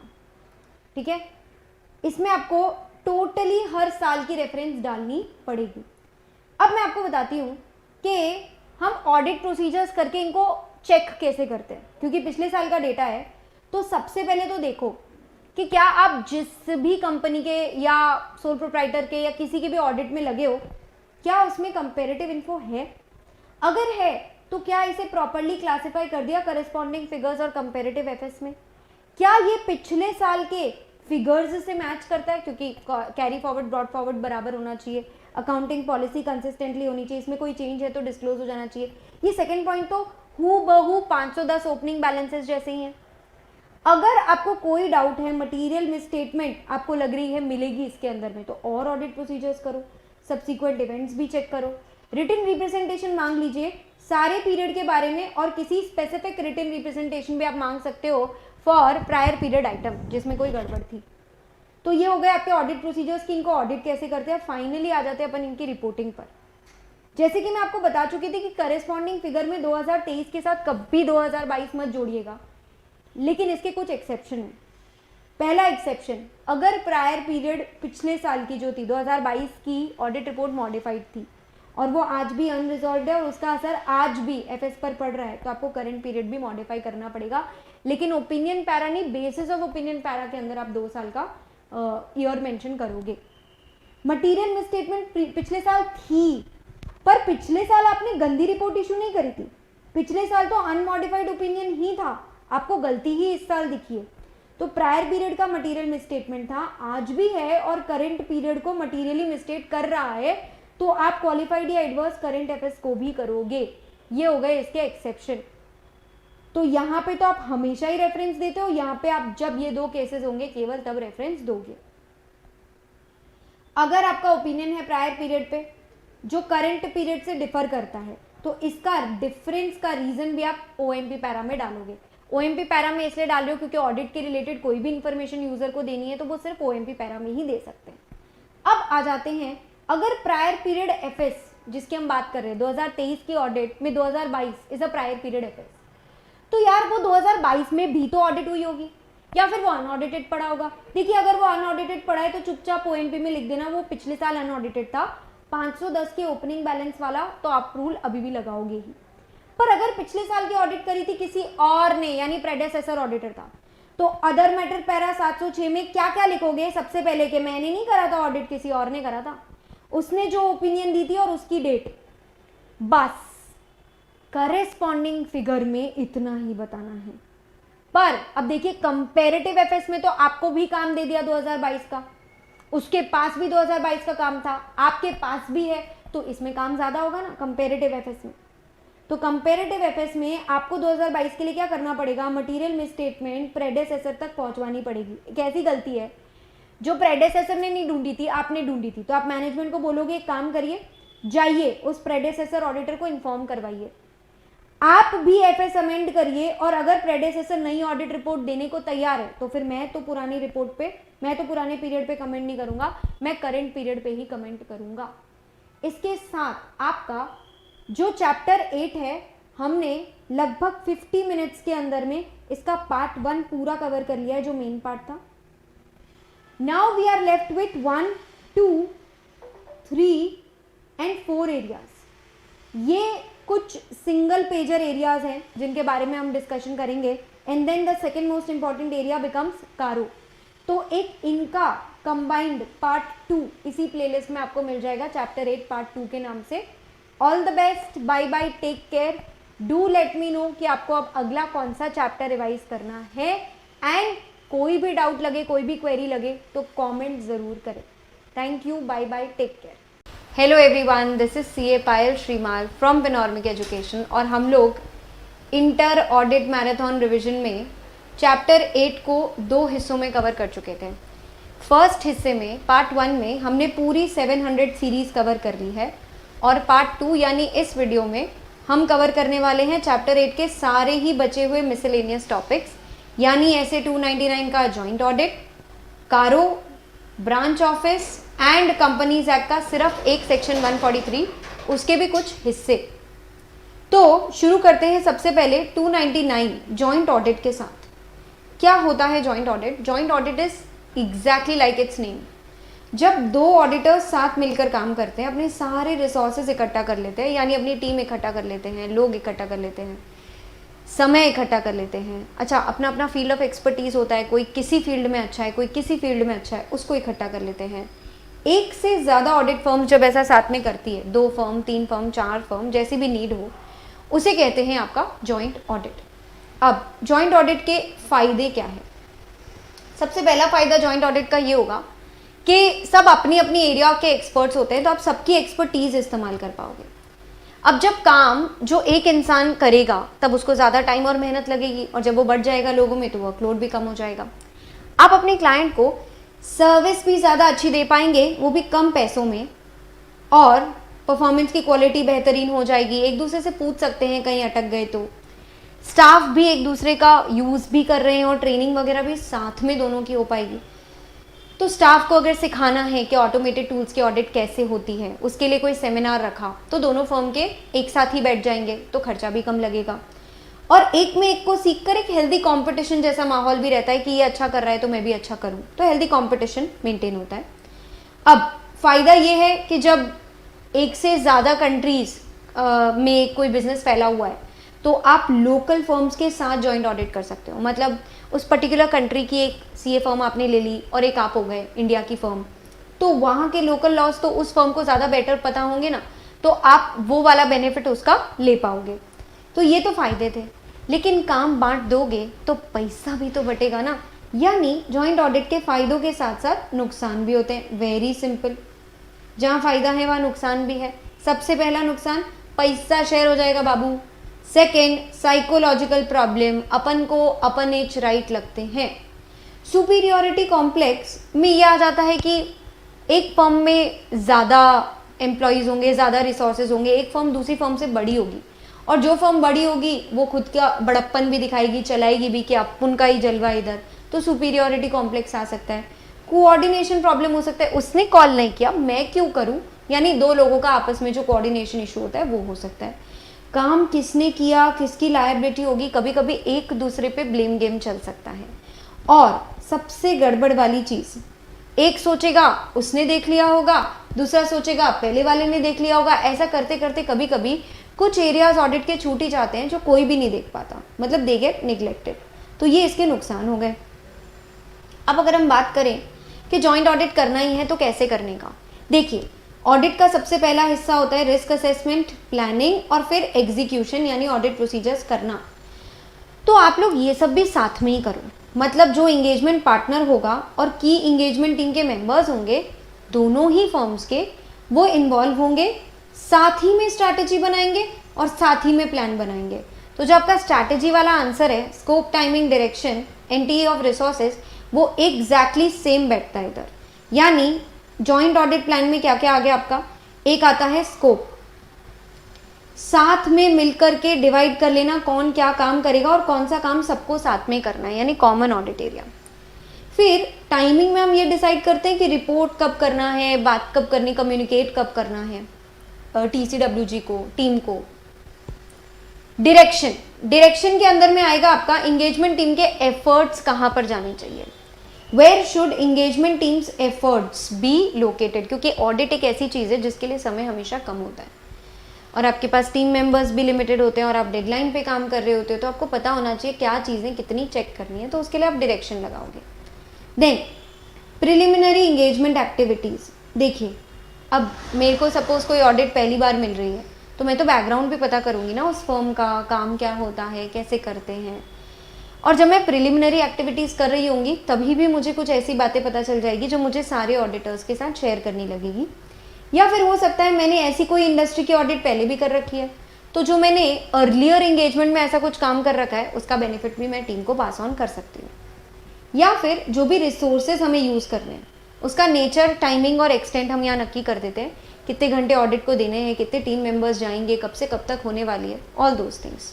तो जॉइंट ऑडिट प्लान हमने बनाया, उसके बाद ही हम ये सब भी साथ मिलकर ही करेंगे, साथ मिलकर डिसाइड करेंगे कितना रिस्क है, कौन कौन से क्या क्या ऑडिट प्रोसीजर्स करने हैं, वो भी कॉमन एरियाज़ के। स्पेसिफिक जो बांट लिया है बेटा वो तो सब अपना अपना खुद ही ढूंढ सकते हैं कि भाई मुझे कितना, कौन सा ऑडिट प्रोसीजर करना है, कितने बिल्स चेक करने हैं और कितने लोगों से बात करनी है। अगर आपने मुझे कोई एरिया दे दिया है तो मेरे एरिया के रिलेटेड तो प्लानिंग मैं कर लूँगी, पर जो एरिया हमने बांटी नहीं है वो एरिया के रिलेटेड हम लोग साथ मिल करके प्लानिंग कर लेंगे। तो रिस्क भी साथ में असेस और कम्युनिकेट करना है, ये भी डिस्कस और डॉक्यूमेंट करना है। और अपन है ना, क्योंकि जॉइंट ऑडिटर हैं तो सब कुछ साथ ही में करेंगे, यानी हम लोग जो एंगेजमेंट लेटर टीम को देने वाले हैं, फर्म को देने वाले, कंपनी को देने वाले हैं, वो भी हम साथ मिलके देंगे। और वहाँ का मैनेजमेंट हमें जब जब रिटन रिप्रेजेंटेशन देगा 580 वाला, वो भी वो हमें साथ में ही देने वाला है। अब हम लोग काम कैसे बांटेंगे, how will you allocate the work. एक तो आप काम बांट लीजिए म्यूचुअल डिस्कशन से, आपसी सहमति से आप काम बांट सकते हो, उसको छोटे छोटे टुकड़ों में आइडेंटिफाइबल यूनिट्स में पार्ट करके आप बांट ले। अगर ऐसा पॉसिबल नहीं, मतलब देखिए कोई फर्म होगी जिसमें एफएमसीजी अलग होगा, आपका फार्मास्यूटिकल अलग होगा, आपका ऑयल अलग होगा, आपका एंटरटेनमेंट डिपार्टमेंट उसका अलग है, तो आप ये 4 यूनिट बांट दीजिए, 4 बिजनेस बांट दीजिए अलग अलग ऑडिटर में। सपोज वैसा नहीं है मैम, एक ही धंधा है, एक ही धंधे में भी एसेट, लायबिलिटी, इनकम और एक्सपेंस तो होता है ना, उनको बांट लो आपस में। और जो भी बांटा है वो तो ठीक है, जो नहीं बांटा है वो सब लोग साथ मिलकर ऑडिट करेंगे। क्यों नहीं बांटा है, शायद इतना ज़रूरी एरिया था कि बांट ही नहीं सकते थे, ठीक है। इसके बाद इस पूरी चीज़ को डॉक्यूमेंट करके, साइन करके चुपचाप टीसीडब्ल्यूजी को बता देना कि कौन सा काम किसका है। अब अगर मैं रिस्पॉन्सिबिलिटी की बात करूँ, कौन सी चीज किसकी जिम्मे में आती है, किसकी रिस्पॉन्सिबिलिटी है। तो देखिए इंडिविजुअल जॉइंट ऑडिटर अपने अपने काम के लिए तो सभी जिम्मेवार है। अब सारे ही काम के लिए कौन रिस्पॉन्सिबल है, जॉइंट एंड सेवरल लायबिलिटी। सारे मतलब सारे जॉइंट ऑडिटर्स किस काम के लिए रिस्पॉन्सिबल है, इन 4 कामों के लिए सारे ही रिस्पॉन्सिबल है। पहला, अगर वर्क है जो डिवाइड नहीं हुआ है, अगर वर्क डिवाइड नहीं हुआ है तो उसके लिए सारे के सारे रिस्पॉन्सिबल होंगे। तो कॉमन एरियाज जो आप ले रहे हो वो कॉमन एरियाज के लिए सारे के सारे एक साथ डिवाइड हो जाएंगे, सारों के सारों की लायबिलिटी एक साथ आ जाएगी। मतलब all joint auditors will be liable for the work not divided. Common areas वाली चीजें हैं, इनके लिए सारे के सारे एक साथ जो है रिस्पॉन्सिबल हो जाएंगे। सेकेंड, एक कोई मैटर है जो किसी एक के नोटिस में आया, मतलब मेरा ही एरिया था, मैं जॉइंट ऑडिटर 1 हूँ, मेरे ही मैटर के रिलेटेड कोई बात मेरे को नज़र में आई, पर मैंने सारे जॉइंट ऑडिटर्स की टीम इकट्ठा करी और मैंने सबको वो बात बताई और सबके साथ मिलकर फैसला लिया है। तो अगर सबके साथ मिलकर फैसला लिया है तो सारे फंस गए। जो काम नहीं डिवाइडेड था उसके लिए तो सब फंसेंगे ही, क्योंकि इसका एनटीई ऑफ एफएपी तो हम साथ मिलकर ही डिसाइड करेंगे, nature, timing, extent of further audit procedures तो हम साथ में ही डिसाइड करेंगे, क्योंकि ये तो काम हमने बांटा ही नहीं। और जो काम हमने बांटा उसमें भी लेके मैंने सबको आटे में और लाइबल कर दिया। अब देखिए ऑडिट रिपोर्ट और फाइनेंशियल स्टेटमेंट्स के लिए सब लाइबल होते हैं। फाइनेंशियल स्टेटमेंट कानून का पालन कर रही है कि नहीं, यानी द कंपनीज एक्ट, और उसका प्रेजेंटेशन और डिस्क्लोजर एफआरएफ यानी शेड्यूल 3 और एएस के हिसाब से है कि नहीं, इसके लिए तो सारे के सारे रिस्पॉन्सिबल है। और अगर मैं ऑडिट रिपोर्ट की बात करूं तो हमारा ऑडिट रिपोर्ट भी कानून पालन करना चाहिए, जो भी कानून हमें लग रहे हैं। हमारा audit report standards on audit का पालन करना चाहिए, आईसीएआई के सारे प्रोनाउंसमेंट्स का पालन करना चाहिए। इस पूरी चीज के लिए ऑल जॉइंट ऑडिटर्स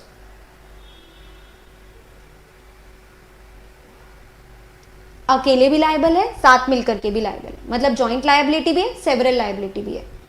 जो काम बांट दिया उसके लिए तो सिर्फ अकेले जिम्मेदार हो, जो काम नहीं बांटा और इन सारे कामों के लिए सारे एक साथ मिलकर रिस्पॉन्सिबल है। This is an important answer.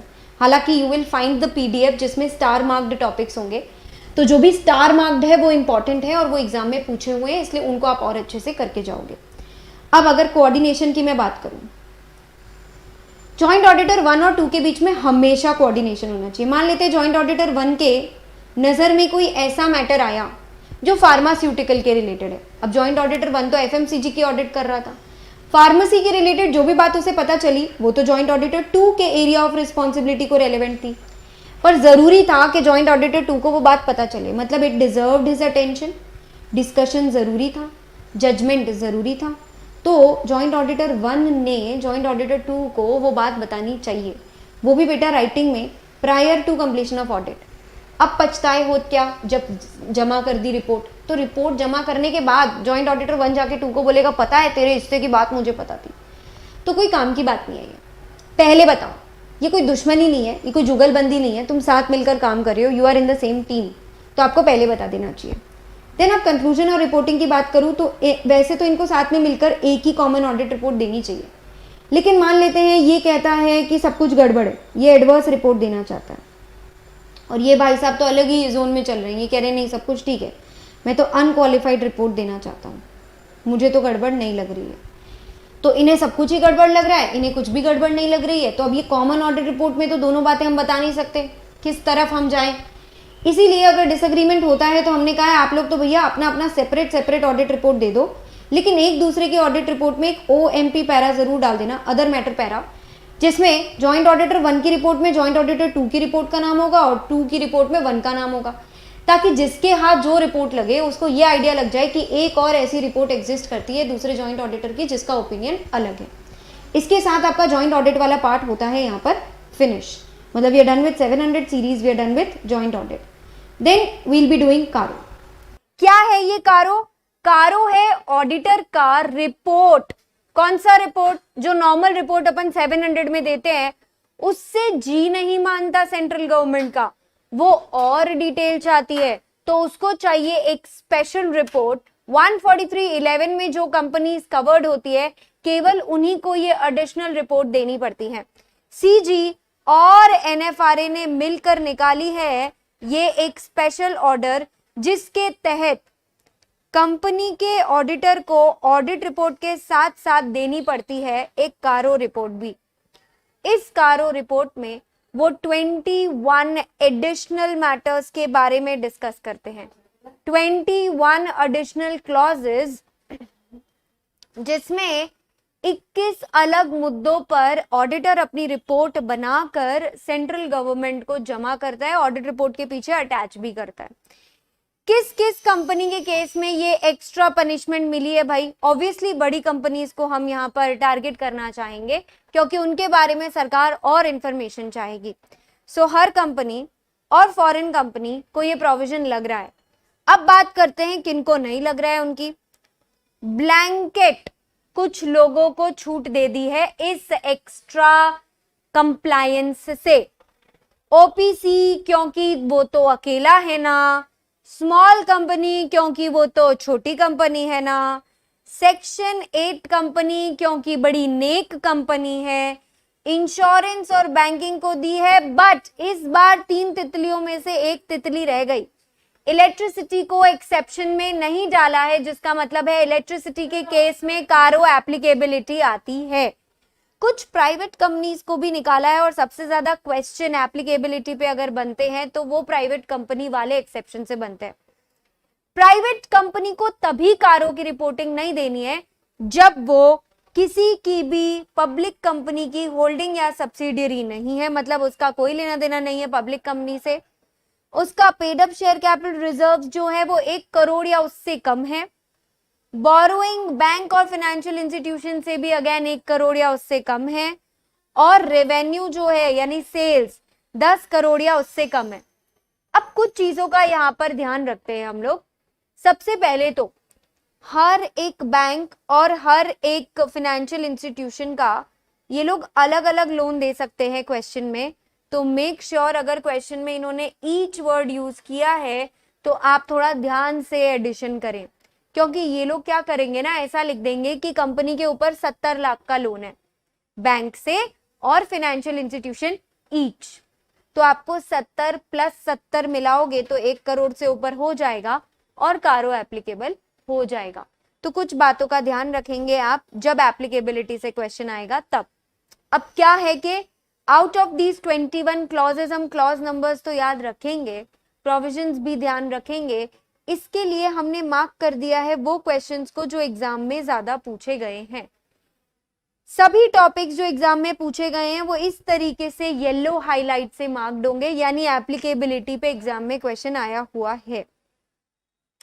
अब शुरू करते हैं कारो के रियल पैराग्राफ से। पूरे कारो में 2 ही पैराग्राफ है, एक पैरा 3 आपके काम का और एक पैरा 4। सारे के सारे 21 मुद्दे पैरा 3 में ही है। All 21 clauses in Roman numbers are in para 3। इन सभी पे अगर कोई भी नेगेटिव कमेंट आता है तो उसका क्या कारण है, क्वालिफाइड या एडवर्स या डिस्क्लेमर देने का कारण, वो आपको पैरा 4 में बताना पड़ेगा।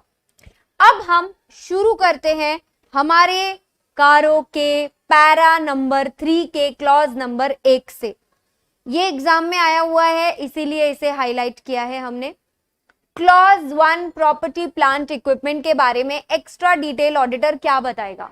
ऑडिटर ये बताएगा कि क्या सभी के सभी जितने भी प्रॉपर्टी प्लांट इक्विपमेंट और इंटेंजिबल एसेट है उनके रिकॉर्ड्स प्रॉपरली मेंटेन्ड है, मतलब क्या खरीदा, कितना खरीदा, कैसी हालात में है वो, कंडीशन, क्वालिटी, सब कुछ, क्या उनके प्रॉपर रिकॉर्ड्स मेंटेन हुए। दूसरा पॉइंट आपको मैं बता दूं, ये ऑडिटर का काम नहीं है, ये मैनेजमेंट का काम है कि प्रॉपर्टी प्लांट इक्विपमेंट को रहते समय में धीरे धीरे फिजिकली वेरीफाई करते जाएं रीजनेबल इंटरवल्स पर, जिसको कारो के नोट्स में 3 साल बताया गया है। 3 साल में सारे के सारे असेट एक बार फिजिकली वेरीफाई हो जाए। इसके लिए कोशिश ऐसी करिएगा जनाब कि 1/3 आप सभी साल में फिजिकल वेरिफिकेशन कर लें, और ये हम मैनेजमेंट को करने बोल रहे हैं, ऑडिटर का काम नहीं है। ऑडिटर तो सिर्फ ये चेक करेगा कि क्या मैनेजमेंट ने अपना काम ढंग से कर लिया है कि नहीं। अब जब आप लोग फिजिकल वेरिफिकेशन कर रहे होंगे एसेट का, अगर उसमें कुछ गड़बड़ निकली डिस्क्रिपेंसी मतलब रियल में कुछ और, किताबों में कुछ और। अगर वो मोटी मटेरियल गड़बड़ निकली तो उसकी रिपोर्टिंग यहाँ देनी पड़ेगी ना। अगर ऐसी गड़बड़ निकली थी तो क्या उसे बुक्स में प्रॉपर्ली डील कर लिया गया है? अब देखो, असेट आया तुम्हारा 80 लाख का ही और किताबों में 1 करोड़ का रिकॉर्डेड है। ऑब्वियसली आप फिजिकली 20 लाख के असेट लाके नहीं लगाओगे, आप किताबों में ही बता दोगे कि आपके असेट गड़बड़ हैं। तो आपको यहां पर बुक्स के अंदर 20 लाख माइनस करने पड़ेंगे। तो क्या उसे प्रॉपर्ली बुक्स में डील कर लिया गया है? अगला पॉइंट, जो इमूवेबल प्रॉपर्टीज होती है जैसे कि लैंड, बिल्डिंग, ये सब अगर कंपनी की किताबों में दिखाई गई है तो कंपनी के नाम पर दिखाई होनी चाहिए। क्या इनकी टाइटल डीड्स कंपनी के नाम पर हैं? और अगर नहीं है बॉस तो मुझे इस टाइप के फॉर्मेट में डिटेल दीजिए, कौन सी प्रॉपर्टी है, क्या वैल्यू है, अच्छा किसके नाम पर रख दी इसे, क्या ये प्रमोटर, डायरेक्टर, रिलेटिव इन सब के नाम पर है, कितने पीरियड के लिए ऐसी गड़बड़ हुई है और क्यों ये कंपनी के नाम पर नहीं है। ये सब डिटेल्स आपको बतानी पड़ेगी, सिर्फ एक केस में नहीं बतानी पड़ेगी। अगर आप खुद होकर बोल रहे हो हम तो जमीन के मालिक ही नहीं है, हमने तो वो जमीन लीज पर ले रखी है और लीज कंपनी के फेवर में एग्जीक्यूटेड है। आ जाते हैं रीवैल्यूएशन पर। अब बात करूंगी मैं प्रॉपर्टी, प्लांट, इक्विपमेंट और इंटेंजिबल एसेट की रीवैल्यूएशन। इंटेंजिबल सिर्फ फर्स्ट पॉइंट और फोर्थ पॉइंट पर ही एप्लीकेबल है। इंटेंजिबल एसेट हो या प्रॉपर्टी, प्लांट, इक्विपमेंट हो, अगर इनकी वैल्यू ऊपर या नीचे गई है तो कारों के हिसाब से ऑडिटर को इसे रिपोर्ट करना पड़ेगा। पर ऐसी छोटी मोटी लप्पू सी वैल्यू के लिए नहीं रिकॉर्ड करते हम। कम से कम ये बदलाव या उछाल 10% ऊपर या 10% नीचे आया होना चाहिए, तो हम बताएंगे कि कितनी वैल्यू की ये गड़बड़ हुई है और रजिस्टर्ड वैल्यूअर जो है उसी से ये वैल्यूएशन कराकर हम बुक्स में इसे चेंज कर पाएंगे। ऐसा तो हमारे स्टैंडर्ड्स भी कहते हैं अकाउंटिंग के। तो हमें ध्यान है कि अगर ऐसा कोई रीवैल्यूएशन आया तो ऑडिटर भी इसको कारों में अलग से रिपोर्ट करेगा। Now the newest addition to PPE is, क्या कंपनी के ऊपर कोई ऐसा केस चालू है कि बीड़ू कंपनी ना किसी और की प्रॉपर्टी को अपने नाम पर दिखा रखी है? बेनामी प्रॉपर्टी जो किसी और की प्रॉपर्टी है पर कंपनी की किताबों में दिख रही है। अगर ऐसा है कि आपके ऊपर इसके लिए कोई मुकदमा जारी हुआ है तो क्या आपने उसे एफएस में डिस्क्लोज किया कि नहीं? फटाफट बताओ। इसके साथ आपका पहला क्लॉज हो जाता है कंप्लीट। अब आते हैं क्लॉज नंबर 2 पर, इन्वेंट्री। ये भी एग्जाम में पूछा हुआ है। इन्वेंट्री के रिलेटेड हमारे पास में 2 प्रोविजंस है। पहला प्रोविजन पहले से था, दूसरा प्रोविजन अभी जब कारो 2020 लॉन्च हुआ तो उसमें डाला गया है।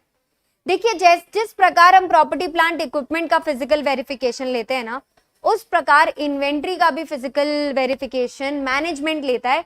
फर्क ये है कि इन्वेंट्री का हर साल फिजिकल वेरिफिकेशन होता है। तो क्या मैनेजमेंट ने रीजनेबल इंटरवल यानी हर साल प्रॉपरली एक एक इन्वेंट्री को चुन चुन के गिन गिन के रिकॉर्ड किया कि नहीं?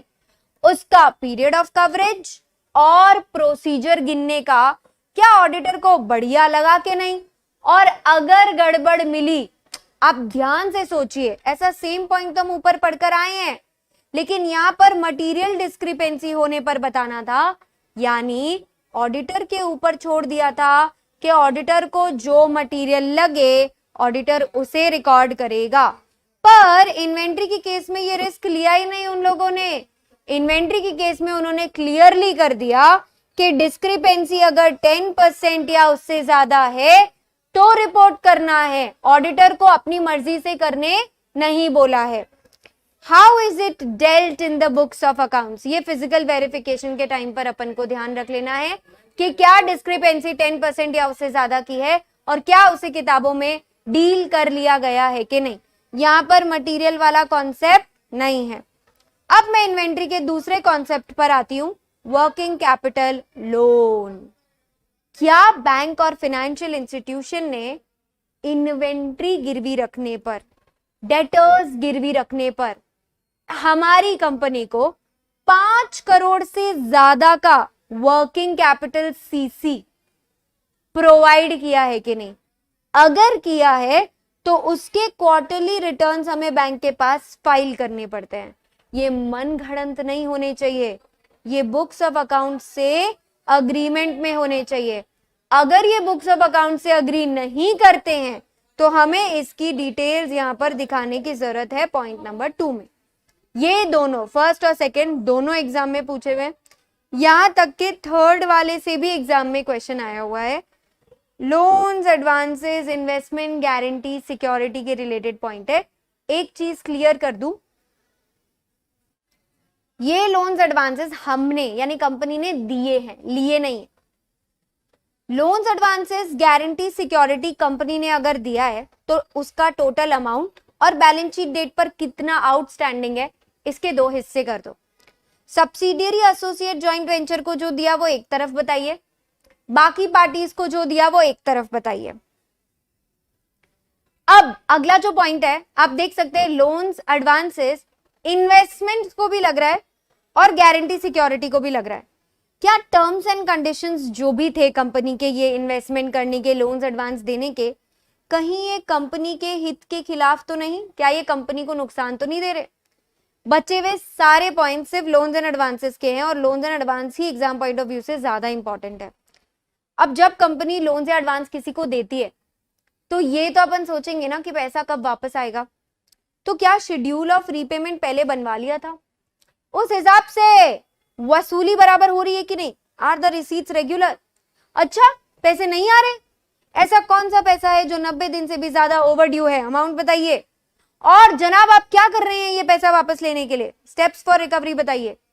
अच्छा, आप सामने वाले को और समय दे रहे हैं, मतलब क्या आपने कोई part of the loan renew कर दिया, एक्सटेंड कर दिया, या फिर पुराने लोन के लिए उसे फ्रेश लोन दे दिया?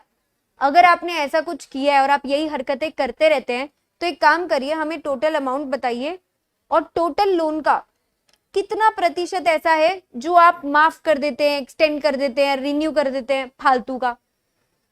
कभी कभी तो हद कर दी, ऐसा लोन दिया है जिसमें रीपेमेंट का टाइम पीरियड ही नहीं बताया।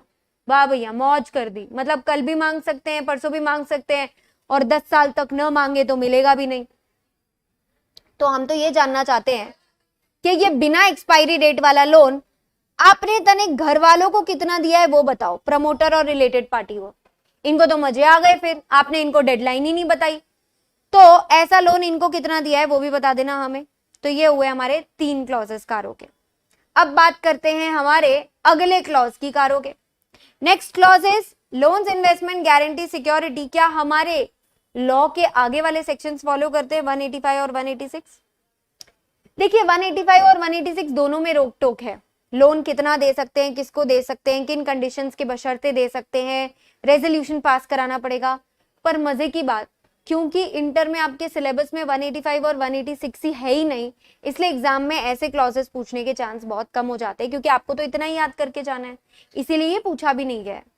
अगला क्लॉज आता है क्लॉज नंबर 5, पब्लिक डिपॉजिट। ये सुनकर कुछ तो भी दिमाग में डेजावू वाली फीलिंग आनी चाहिए, क्योंकि पब्लिक डिपॉजिट आप ऑलरेडी मेरे साथ लॉ में पढ़ चुके हो। 73 टू 76A इसका चैप्टर का सेक्शंस है। इसमें आरबीआई खूब बोल बोल करती है, तो आरबीआई के डायरेक्टिव्स, और अगर NCLT, company law board, RBI, court, किसी का कुछ भी ऑर्डर है तो वो भी तू अगर पब्लिक से डिपॉजिट लेगा तो तेरे को कंप्लाई करना पड़ेगा। नहीं कंप्लाई किया तो कारों की रिपोर्ट में ऑडिटर कॉन्ट्रावेंशन बता देगा। क्या किसी कंपनी ने 35% से ज्यादा डिपॉजिट ले लिया क्या? अच्छा, 3 साल से ज्यादा डिपॉजिट ले लिया क्या? ये सब नॉन कंप्लायंस इधर चुपचाप चापली करने पे ऑडिटर बैठेगा। ये क्लॉज 5 भी एग्जाम में पूछा हुआ है। 6 अगेन पूछा नहीं है, पर कॉस्ट रिकॉर्ड्स 148 भी आपके सिलेबस में है लॉ में। सेंट्रल गवर्नमेंट कुछ कंपनीज को अकाउंट्स रिकॉर्ड्स बनाने बोलती है, तो क्या उन्होंने 148 का कंप्लायंस किया है कि नहीं? Clause 7 is very very important from exam point of view, क्योंकि ये बात करता है स्टैट्यूटरी ड्यूज की, और यहां तक के सब कुछ कारो 16 में से कॉपी पेस्टेड था। थोड़े थोड़े चेंजेस आए थे बीच बीच में जो मैंने बताया आपको, बेनामी प्रॉपर्टी, वर्किंग कैपिटल लोन वाला पॉइंट, बट मोटा मोटी क्लॉज नंबर एंड पॉइंट्स काफी सिमिलर थे। अब आप देखोगे तो क्लॉज 7 के बाद सब कुछ थोड़ा नए नए प्रोविजंस भी आने स्टार्ट हो जाएंगे। पहले 7 बता देती हूँ। स्टैट्यूटरी ड्यूज, स्टैट्यूटरी का मतलब ही होता है कानूनी। अगर कोई कानून आपको कहता है कि कोई पैसा है जो आपको देना ही पड़ेगा, जैसे प्रोविडेंट फंड एम्प्लॉइज को देना पड़ेगा, जीएसटी सरकार को देना पड़ेगा, आईपीएफ में पैसा ट्रांसफर करना पड़ेगा, 125 मैंडेटरी बोलता है, ईएसआईसी अगेन एम्प्लॉय स्टेट को आपको पैसा देना पड़ेगा, इनकम टैक्स सरकार को देना पड़ेगा। तो these are all statutory dues. मतलब कानून कह रहा है ये पैसे आपको देने ही पड़ेंगे और आपको देने पड़ेंगे ये पैसे। तो अगर आपका कोई ऐसा हिसाब बन रहा था टैक्स वैक्स देने का, आपको भी पता है बन रहा था, तो ऐसा कौन सा पैसा है जो आपने फिर भी नहीं दिया और बैलेंस शीट डेट पे वो 6 महीने से ज्यादा बाकी है, उसको ऑडिटर अपनी रिपोर्ट में बताएगा। अच्छा, आप इसलिए नहीं दे रहे थे क्योंकि आप कह रहे मुझे देना बनता ही नहीं है, मतलब आप तो झगड़ने पे आतुर हो, डिस्प्यूटेड है वो। तो डिस्प्यूटेड में अपन ये नहीं देखते हैं कि कंपनी की गलती है, डिस्प्यूटेड में तो अपन सिर्फ चुपचाप रिपोर्ट कर देते हैं, झगड़ा चालू है, कितने रुपए का और कौन से फोरम में ये झगड़ा चल रहा है बता दो। लेकिन झगड़ा होना चाहिए, लेजिट कोर्ट तक बात पहुंची होनी चाहिए। एक आधा लेटर वेटर भेज दिया इंस्टीट्यूट को, उससे कोई उसको डिस्प्यूट नहीं मानते, ऐसा खोखली धमकी को डिस्प्यूट नहीं मानते। प्रॉपर कोर्ट में झगड़ा होना चाहिए तो ही हम उसको यहाँ पर डिस्प्यूट मानेंगे। चलिए, ये हो गया आपका क्लॉज नंबर 7। अब देखिए, जिनको मैंने हाईलाइट नहीं किया है पर जिनमें ऊपर न्यू डाला है वो अलग प्रकार के इंपॉर्टेंट प्रोविजंस हो जाएंगे, क्योंकि इसके बारे में हमारे पास ज्यादा साल या डेटा है ही नहीं। कारो 2020 भले 2020 में आया पर उसकी एप्लीकेबिलिटी तो 2021 से हुई, कोविड की वजह से डिले लागू किया, उसके बाद आपके ज्यादा एग्जाम नहीं हुए और जो एग्जाम हुआ उसमें एक नए क्लॉज से पूछ लिया है क्वेश्चन। तो मैं बाकी सबको नॉट इंपॉर्टेंट तो नहीं मार्क कर सकती ना, तो मैंने उनको न्यू मार्क किया है, मतलब अब तक नहीं पूछा है पर क्योंकि नया है इसलिए फिर भी अच्छे से पढ़ना ही है। तो क्लॉज नंबर 8 नया आया है। कभी कभी क्या होता है, लोग ऐसा भावुक होके टैक्स नहीं भरना चाहते तो वो लोग अपनी इनकम छुपा लेते हैं, फिर उनको रियलाइज होता है अरे बता दिया होता तो अच्छा होता, पकड़े जाएंगे तो बहुत भयंकर पेनल्टी लगेगी। तो सरकार कितनी बार क्या है, वॉलंटरी डिस्क्लोजर स्कीम्स लाती है। तो कुछ कंपनीज एक्साइटेड होके अनरिकॉर्डेड पिछले बार वाली इनकम अब डिस्क्लोज या सरेंडर करने को तैयार हो जाती है। तो क्या ऐसा कुछ इस साल कंपनी ने किया है? तो ऑडिटर अपनी कारो रिपोर्ट में उसको बताएगा कि क्या बुक्स में प्रॉपर्ली रिकॉर्ड हो गई है प्रीवियसली अनरिकॉर्डेड इनकम। ये clause 9 repayment of loan exam में पूछा हुआ है। क्या है ये क्लॉज? इस बार लोन कंपनी ने लिया है, कंपनी ने लोन लिया है। पिछली बार जो पॉइंट था वो लोन देने का था, इस बार जो पॉइंट है वो लोन लेने का है। अच्छा, तो कंपनी ने किसी का पैसा लिया और कर दिया मजे से default. Period, amount, lender wise detail चाहिए गवर्नमेंट, बैंक्स और फाइनेंशियल इंस्टीट्यूशंस की। कैसी डिटेल्स होगी ये, आइए अभी मैं बता देती हूँ आपको। इस प्रकार से डिटेल होगी, कैसी बोरोइंग थी, कौन लेंडर था, कितना अमाउंट अनपेड बचा है, क्या वो अमाउंट प्रिंसिपल अमाउंट है या फिर वो इंटरेस्ट का अमाउंट है, कितने दिनों का डिले ये हो चुका है, जरा इसके ऊपर आप हमें बाकी की रिमार्क्स भी बताइए। अब कभी कभी क्या होता है ना, आपके पास पैसा होता है पर आप आदमी ही नीच होते हो, एकदम ढीठ आदमी है, जानबूझ के पैसा नहीं दे रहा है, तो उसको हम विलफुल डिफॉल्टर बोलेंगे कि ये जानबूझ के पैसा नहीं दे रहा है। तो क्वेश्चन मार्क यहाँ पे ऑडिटर ये बताएगा कि क्या हमारी कंपनी जानबूझ के विलफुल डिफॉल्टर घोषित की गई है। कभी कभी हम लोग क्या करते हैं, लोन बोल के कुछ और लेते हैं फिर उसका कर कुछ और देते हैं।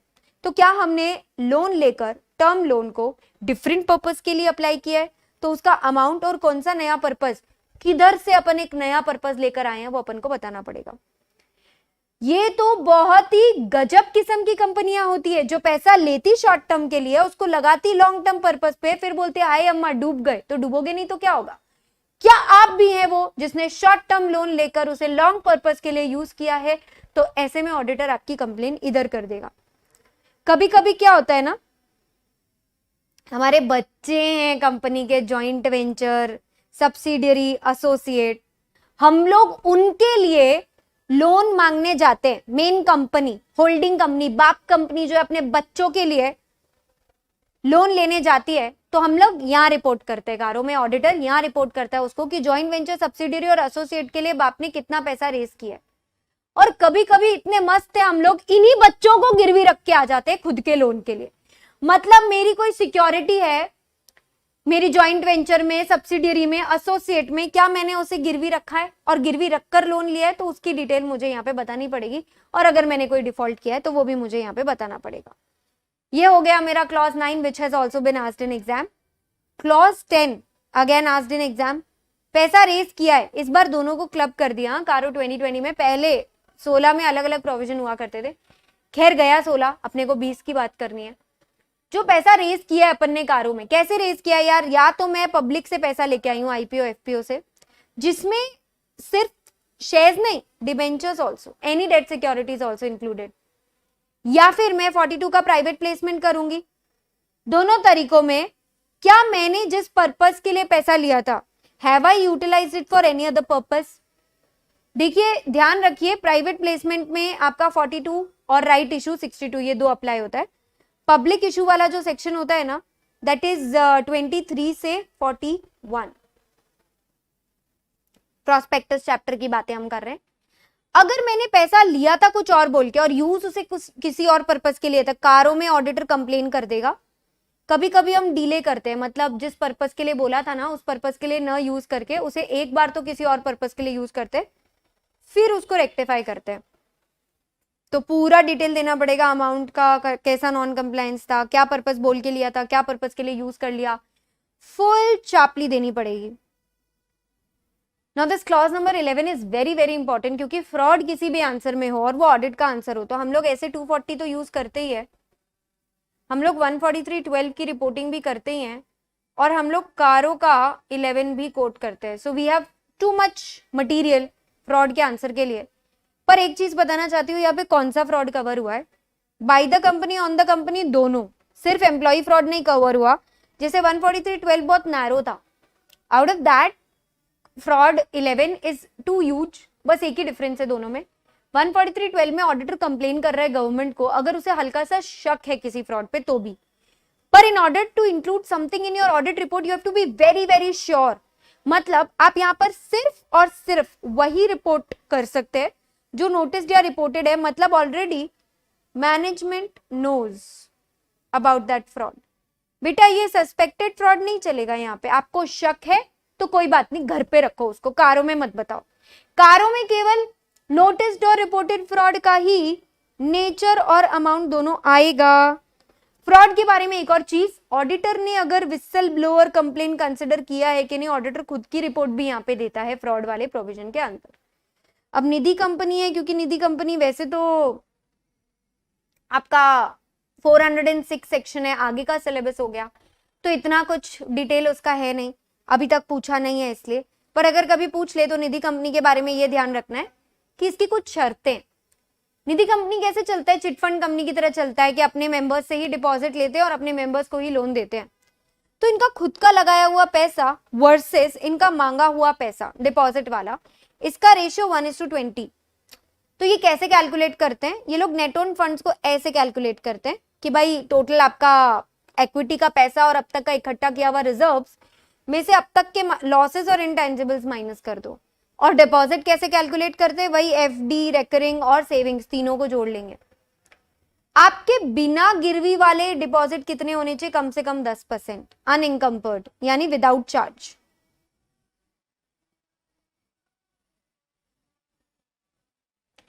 अगर किसी ने निधि कंपनी के केस में डिफॉल्ट किया है, इंटरेस्ट और रीपेमेंट ऑफ डिपॉजिट्स का निधि कंपनी ने अगर किया है डिफॉल्ट किसी भी मेंबर को पैसे वापस देने में, तो उसके ब्याज का अमाउंट का फुल डिटेल चाहिए अपने को। ये भी एग्जाम में नहीं पूछा हुआ है। ट्रांजैक्शंस विथ रिलेटेड पार्टी, एक सेक्शन है रिलेटेड पार्टी का 188 और एक सेक्शन है ऑडिट कमेटी का, क्योंकि ऑडिट कमेटी सारे रिलेटेड पार्टीज ट्रांजैक्शंस को अप्रूव करता है। तो 177 और 188 का कंप्लायंस हुआ है कि नहीं ना? Why is this not as in exam? क्योंकि 177 और 188 दोनों ही आपको सिलेबस में तो नहीं है ना लॉ में, तो हाउ वुड यू नो कि इसके अंदर क्या लिखा है? ट्रांजैक्शंस विद रिलेटेड पार्टी के केस में एक ही इशू है, वी ओनली वांट कि भैया डिस्क्लोज कर दो। तुम्हें रिलेटेड पार्टी के साथ काम करने से किसी ने नहीं रोका है। ऑल वी वांट इज आप एक काम करिए, बस ये डिस्क्लोजर्स को एफएस के अंदर में, आप एफएस के अंदर में ये सारी चीजें डिस्क्लोज कर दीजिए। AS 18 के हिसाब से और इंड AS 24 के हिसाब से ये आपका होना चाहिए, ठीक है।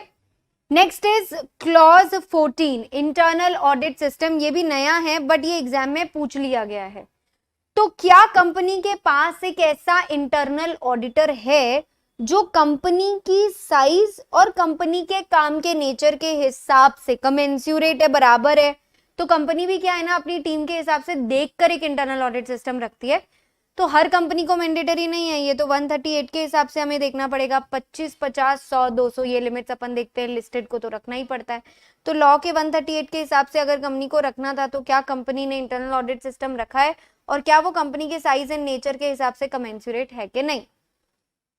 इसमें हम एक चीज और देख लेंगे कि एक्चुअली तो इंटरनल ऑडिटर एग्जैक्टली वही कर रहा है, इफ नॉट मोर, जो स्टैट ऑडिटर कर रहा है। तो स्टैट ऑडिटर को तो अपना होमवर्क कॉपी करने के लिए एक इंटरनल ऑडिटर मिल गया है और स्टैट ऑडिटर के पास टाइम भी बहुत कम होता है।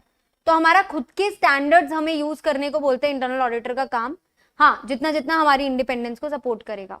तो क्या स्टैट ऑडिटर ने इंटरनल ऑडिटर की रिपोर्ट कंसिडर कर ली है कि नहीं, वो अपन यहाँ पे देख लेते हैं।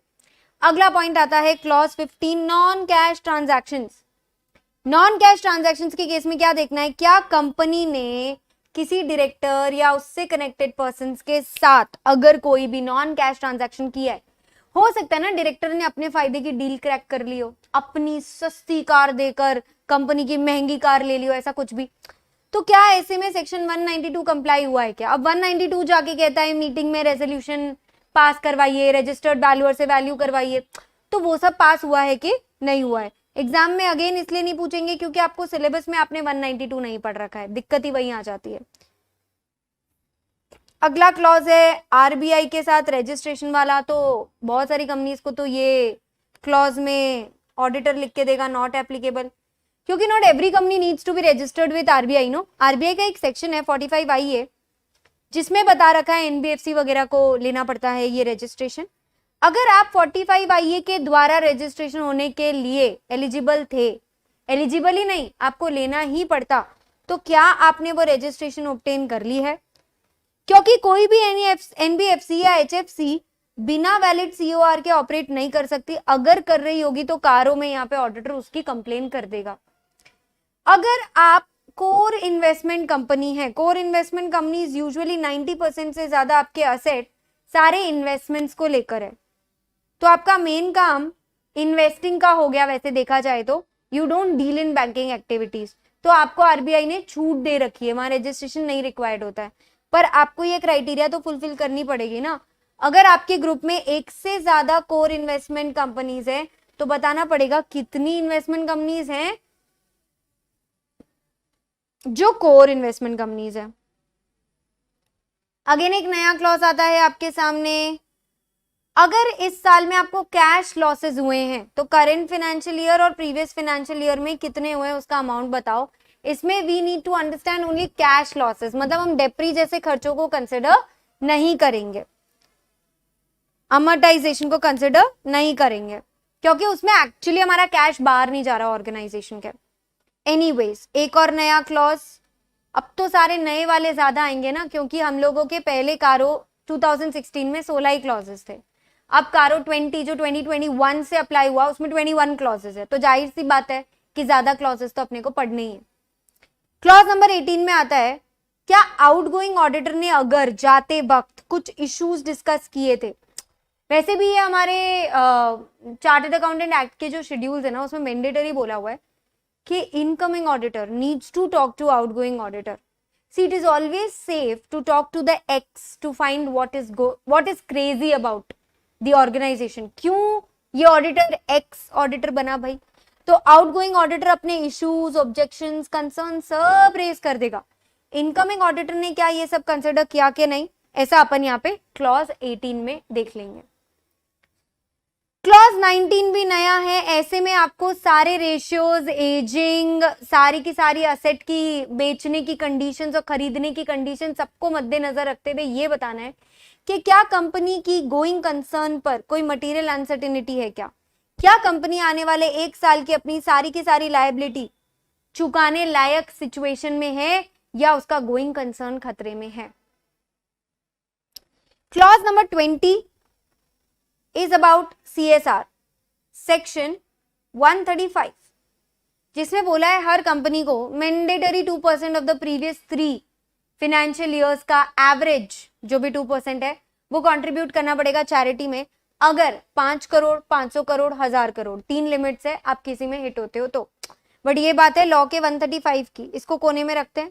सपोज आप एक ऐसी कंपनी है जिसको CSR करना है, तो या तो आप ऑनगोइंग प्रोजेक्ट में पैसा लगा रहे होंगे जो 1 साल से ज्यादा के लिए होता है, या फिर आप अदर देन ऑनगोइंग प्रोजेक्ट्स में पैसा लगा रहे थे, पर लगाते लगाते भी वो अमाउंट आपका अनस्पेंट रह गया। ऐसी कोई भी अनस्पेंट अमाउंट होती है और वो ऑनगोइंग प्रोजेक्ट के रिलेटेड होती है, तो उसको 30 दिन के अंदर हम लोग अनस्पेंट CSR में डाल देते हैं, 3 साल के अंदर अंदर उसको यूज कर लेते हैं। तो ऑडिटर बता रहे हैं ऐसा किया क्या 135 के हिसाब से। और अगर वो ऑनगोइंग प्रोजेक्ट नहीं था तो उसको 6 महीने के बाद अपन को फंड में डाल देना है शेड्यूल 7 वाले, और सरकार इसे खुद यूज कर लेगी। तो क्या हमने वो ट्रांसफर कर दिया कि नहीं, मतलब 135 का कंप्लायंस हुआ है कि नहीं, यहाँ पे CSR के रिलेटेड ये क्वेश्चन है। क्लॉज 21, देखिए वैसे तो पूरा का पूरा कारो सिर्फ स्टैंड अलोन FS को लगता है, CFS को नहीं लगता है। क्लॉज 1 से लेके 20 तक कुछ भी नहीं लगता है भाई CFS को, क्योंकि वही तो कंपनियों के खुद के इंडिविजुअल कारो आप बना चुके हो। अब उनके कंबाइंड कारों पे वापस कमेंट करना क्या मतलब, सेम ही तो फॉल्ट निकल के आएगा। तो इसके लिए अपन ने कारों की एप्लीकेबिलिटी में सिर्फ एक क्लॉज 21 है जिसको सिर्फ और सिर्फ CFS पर ही लगा दिया है।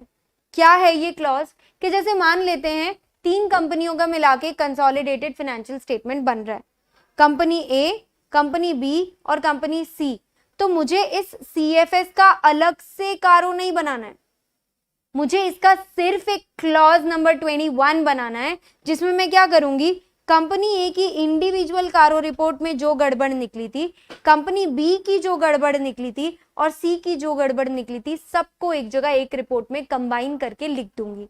कैसे, जो भी क्वालिफिकेशन या एडवर्स रिमार्क निकला था, पहले कंपनी का नाम लिखूंगी और फिर पैरा नंबर लिख दूंगी, कंपनी का नाम लिखूंगी, पैरा नंबर लिख दूंगी, कंपनी का नाम लिखूंगी और पैरा नंबर लिख दूंगी। इसके साथ मेरा पूरा का पूरा कारो यहाँ पे होता है कंप्लीट। इन 21 क्लॉजेस में जो भी गड़बड़ निकल के आएगी उसको हम लोग पैरा 4 में बताएंगे, ये क्वालिफिकेशन या एडवर्स क्यों हुआ था, या इफ मेरे पास कोई सबूत नहीं है तो क्यों मेरे पास कोई सबूत नहीं है। इसके साथ आपका कारो 2020 यहाँ पे होता है फिनिश। अब आ जाते हैं तीसरे टॉपिक पर जिसका नाम है ब्रांच ऑफिस। तो ब्रांच ऑफिस के केस में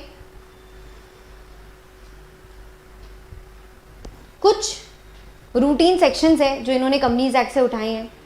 एक स्टैंडर्ड है 600 जो भी प्रिंसिपल ऑडिटर और जॉइंट ऑडिटर की बात करता है, तो एक कंबाइंड टॉपिक बन जाता है। देखिए हर कंपनी को प्रिपेयर करना है books of accounts, books and paper, financial statement, और सभी लोग इसे ट्रू एंड फेयर व्यू में, अक्रूवल बेसिस में और डबल एंट्री सिस्टम में या ई मोड पे भी रख सकते हैं। कहां पर, रजिस्टर्ड ऑफिस पर। तो सब लोग इसे रजिस्टर्ड ऑफिस पर रखते हैं या फिर इंडिया में कोई और जगह रखते हैं जहां बोर्ड डिसाइड करता है। अगर आप इंडिया में कहीं और रख रहे हो तो आपको AOC 5 फाइल करना है ROC के पास 7 डेज में। ये आपके लॉ का सिलेबस ऑलरेडी बन जाता है, लॉ में 128 आप ऑलरेडी कवर करते ही हो। अब इसमें मेन काम की बात यह है कि आप चाहो तो ब्रांच की किताबें ब्रांच पर रख सकते हो, लेकिन आपको समराइज्ड रिटर्न्स पीरियोडिकली जमा करवाते रहने पड़ेंगे आपके इसी जगह पर। इस जगह पर आपको समराइज रिटर्न जमा कराते रहने पड़ेंगे। ये हुआ 128। अब बात करते हैं 143 सबसेक्शन 8 ब्रांच ऑडिट की। ब्रांच की बुक्स कहां रखनी थी वो समझ आ गया। अब ब्रांच की ऑडिट कौन करेगा, लड़ लो भैया। इंडिया के अंदर जो कंपनी का ऑडिटर है वही ब्रांच का ऑडिटर बन सकता है, लेकिन अब ये लड़ लेता है मैनेजमेंट से कि मैं ही ऑडिट करूंगा।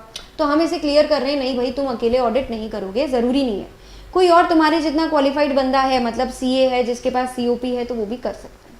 इंडिया के बाहर की अगर ब्रांच है तो कंपनी का ऑडिटर तो चलेगा ही, या दूसरी कंट्री में जो भी अकाउंटेंट या क्वालिफाइड पर्सन होता है ACCA CPA whatever as per the laws of that country, वो भी वहाँ की ऑडिट कर सकता है। तो ब्रांच की ऑडिट कौन कर सकता है वो मैंने बता दिया। अब जो भी पावर्स ड्यूटीज सब नॉर्मल कंपनी के ऑडिटर को लगती है 143 से 1 से 4 में और 12 से 15 में जो अभी आप आगे पढ़ने वाले हो, वो सारी ब्रांच ऑडिटर को भी लगती है, और 147 में पेनल्टी भी ब्रांच ऑडिटर को भी लगती है। अब मैं आपको बता देती हूँ नॉर्मली ब्रांच ऑडिटर का एक काम होता है, जैसे अभी right now is the season of bank audit. आपके अप्रैल में सारे ही ब्रांचेस के जो ऑडिटर्स होते हैं 1 to 15 अप्रैल के बीच में कोशिश करते हैं कि फटाफट हम लोग सारी ब्रांच की ऑडिट्स कर दें, क्योंकि हम अदर ऑडिटर हैं, हम रिपोर्ट बनाएंगे और हम उसे कंपनी के मेन ऑडिटर को देंगे, यानी प्रिंसिपल ऑडिटर को देंगे। अब प्रिंसिपल ऑडिटर चाहे जैसे डील कर सकता है उस रिपोर्ट के साथ। इतनी बड़ी रिस्पॉन्सिबिलिटी इसके सर पे दे दी कि तुझे जैसा ठीक लगे तू डील कर। मतलब if the branch is very important branch, तो मैं वो रिपोर्ट को कंसिडर करूंगी। अगर वो मटेरियल ब्रांच नहीं है तो उसकी रिपोर्ट को मैं कंसिडर नहीं करूंगी। तो प्रिंसिपल ऑडिटर को क्या करना चाहिए अदर ऑडिटर की रिपोर्ट के साथ? उसके लिए वी रीड ऐसे 600 में क्लियरली बोला है using the work of another auditor. Principal auditor जो एक कंपनी का मेन ऑडिटर होता है और अदर ऑडिटर जो कंपनी के कंपोनेंट यानी डिवीजन, ब्रांच या सब्सिडियरी का ऑडिटर होता है, इन दोनों के बीच का रिश्ता कैसा होता है और इन्हें आपस में कैसे ऑडिट करनी चाहिए, उसके लिए डिटेल में एक सेक्शन 600 होता है। मतलब आपका ऐसे स्टैंडर्ड ऑन ऑडिट 600 होता है। पर ये स्टैंडर्ड ऑन ऑडिट 600 पूरा आपको सिलेबस में नहीं है, बहुत ही लिमिटेड हिस्सा इसका सिलेबस में। सबसे पहले तो क्या जरूरत थी स्टैंडर्ड की? देखिए यही जरूरत थी कि दोनों को अपना अपना रोल समझ में आए। पीए को पता चले उसे क्या करना है, ओए को पता चले उसे क्या करना है, और दोनों के बीच में ना बहुत ही बढ़िया एक रैपो होना चाहिए। रैपो यानी एक दूसरे से बात करते रहना, एक दूसरे को बताते रहना किसका क्या काम कैसे हुआ, किसको किसका काम यूज करना है। इसमें बहुत ज़रूरी रिस्पॉन्सिबिलिटीज होती है प्रिंसिपल ऑडिटर की। आइए देखते हैं प्रिंसिपल ऑडिटर ने क्या करना चाहिए। सबसे पहले तो देख भैया, अगर तू सीए और ये बंदा भी सीए, तो मोटा मोटी तू इसके काम पर रिलाय कर सकता है।